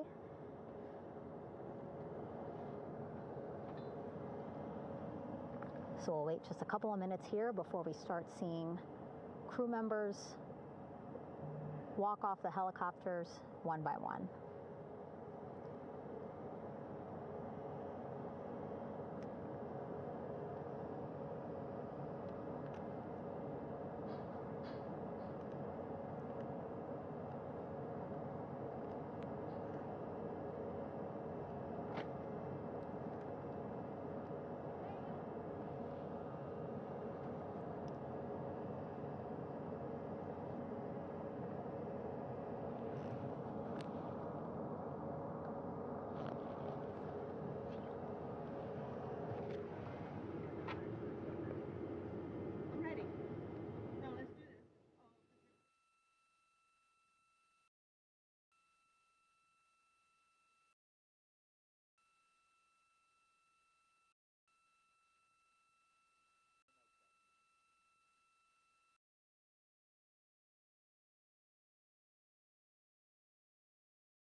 All right, and now here we see pilot Victor Glover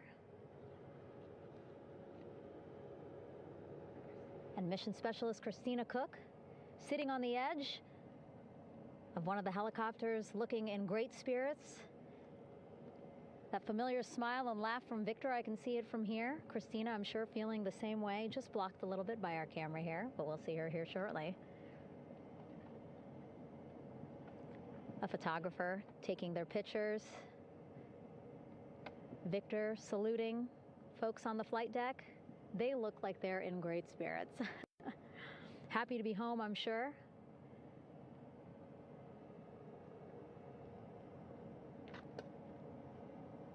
If you're sitting at home, I hope you too are wondering, what would you want to ask them if you got a chance to talk to them? Because that is what I'm thinking about. Getting the opportunity to talk to or ask questions of these 4 astronauts who just made history as the first crew to return to the moon since 1972.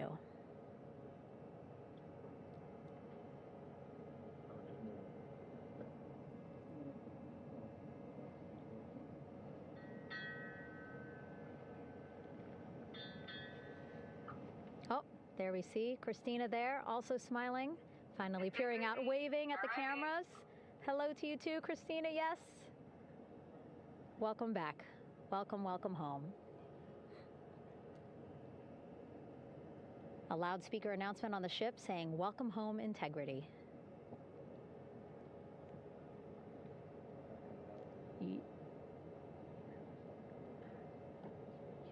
Victor in great spirits. I can't see who he's talking to, but I kind of think that he might be talking to his other 2 crew members. Shouting from across the flight deck, congratulations to one another.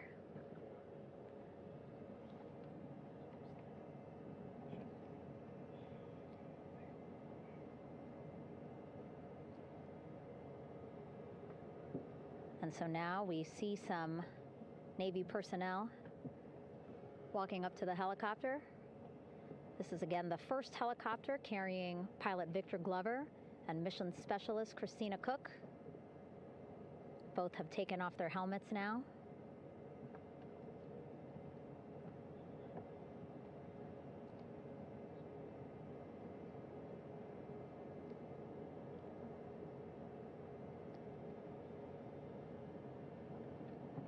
Some pictures, video to catalog this historic moment. A beautiful sunset just behind them here in the Pacific Ocean. Golden hour. These pictures will be beautiful.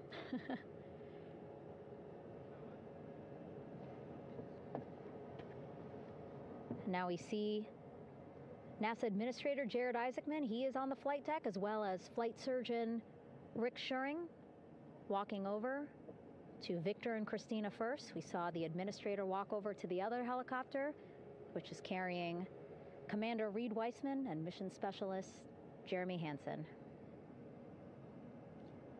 We heard from Rick earlier in the broadcast. Again, he said he's going to be out there on the flight deck to do another initial assessment of the crew, ask them how they're feeling, anything bothering them. But again, from what I'm seeing, they look like they're in great spirits and feeling pretty good for folks who just traveled 695,000 miles from Florida to the moon and now here to the Pacific Ocean.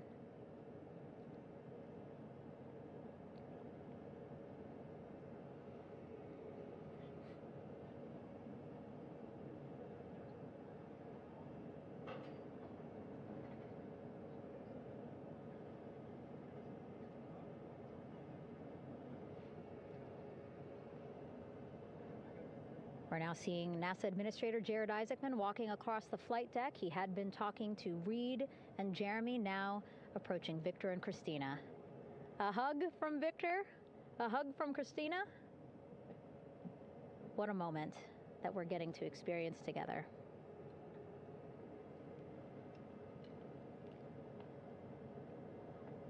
I'm sure congratulatory words. You know, we got to speak to the administrator live on this broadcast as well, and he said the kid in him right now, giddy, absolutely giddy at what we were able to accomplish today. Returning them home safely and in good spirits after a 10-day mission around the moon. And here we go. We're seeing Jeremy walking, waving across the flight deck, now on his way to the medical bay.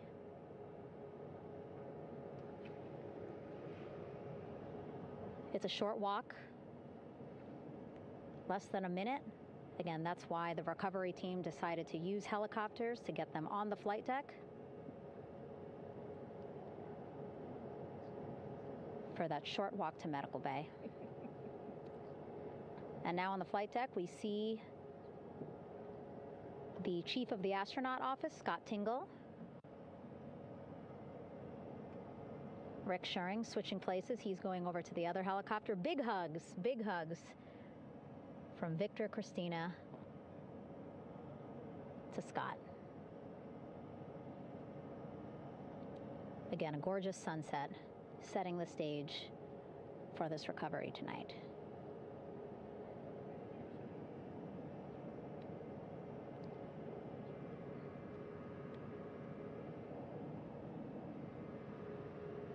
All right, and now here we are, Christina, making her way, looking thankful, grateful, happy to be home.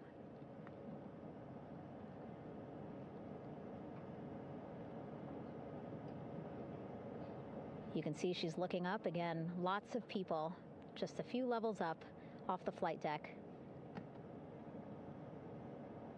welcoming her home.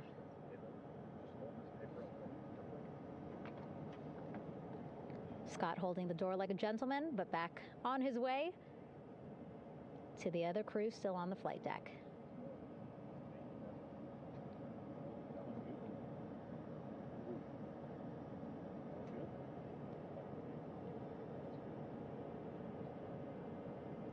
So still on the flight deck, Victor Glover and Reed Weissman.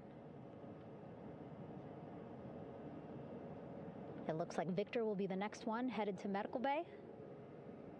More hugs, more hugs. He's a hugger.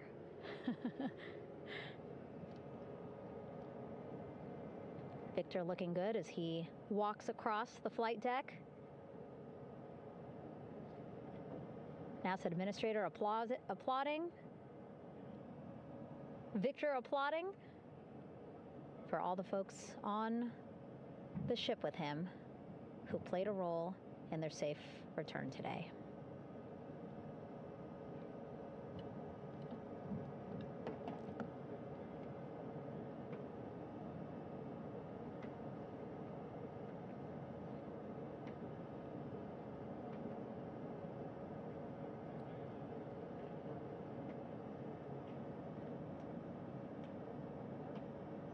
Finally, just one Artemis II crew member left on the flight deck, Commander Reed Weissman.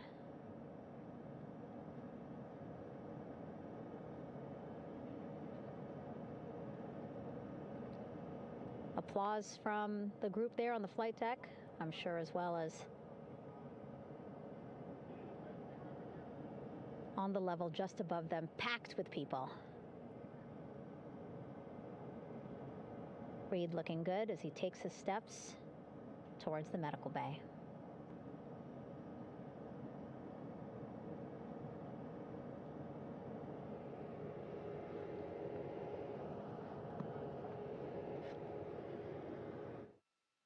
See our 4 Artemis II crew members back on the ship. Again, now they will head into medical bay, where they will be assessed by flight surgeons from both NASA as well as the Canadian Space Agency. A more in-depth assessment.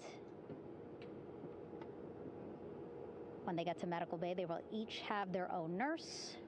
They will be helped out of their suits. And then again, we'll check to see that they're feeling good. Make sure it's not just adrenaline, but that they are feeling good from their long journey back from the moon. Beautiful shot of that sunset, illuminating our flight deck.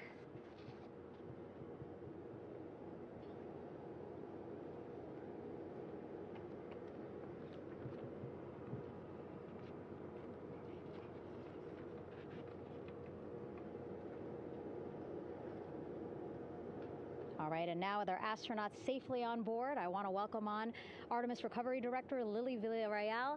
Lily, I don't know how you must be feeling right now. Ecstatic, relieved? So ecstatic, relieved. Of course, we still have to bring the capsule into the well deck of the ship, but this is a major milestone to have the crew here on the ship and in med bay. You know, our team has been preparing and working really hard, and I'm just so proud of them all. Everything went very well, just as planned. Our teammates in Houston, the flight control team was just amazing. We were able to have great conversations and communications about everything. And I don't know what else to say. I'm just so ecstatic. It's such a wonderful feeling to get to this point. Again, we still have to get the capsule, but this is huge for all of us in landing recovery, and I couldn't do this without my team, and of course the full support of the U.S. military. There's going to be lots of, high fives when we get the capsule back in, and I'm so happy that the crew's doing well, Ryan's doing well, and thank you for everybody watching. Yeah, it was great to watch the crew come back to the ship with you. How were you feeling when you were seeing them looking so happy to be home and feeling really good? You know, the funny thing is that we had video of them from inside the Orion vehicle. They were like that from the beginning. When we opened the hatch, they were already out of their seats, having a good time, waiting for us to open the hatch.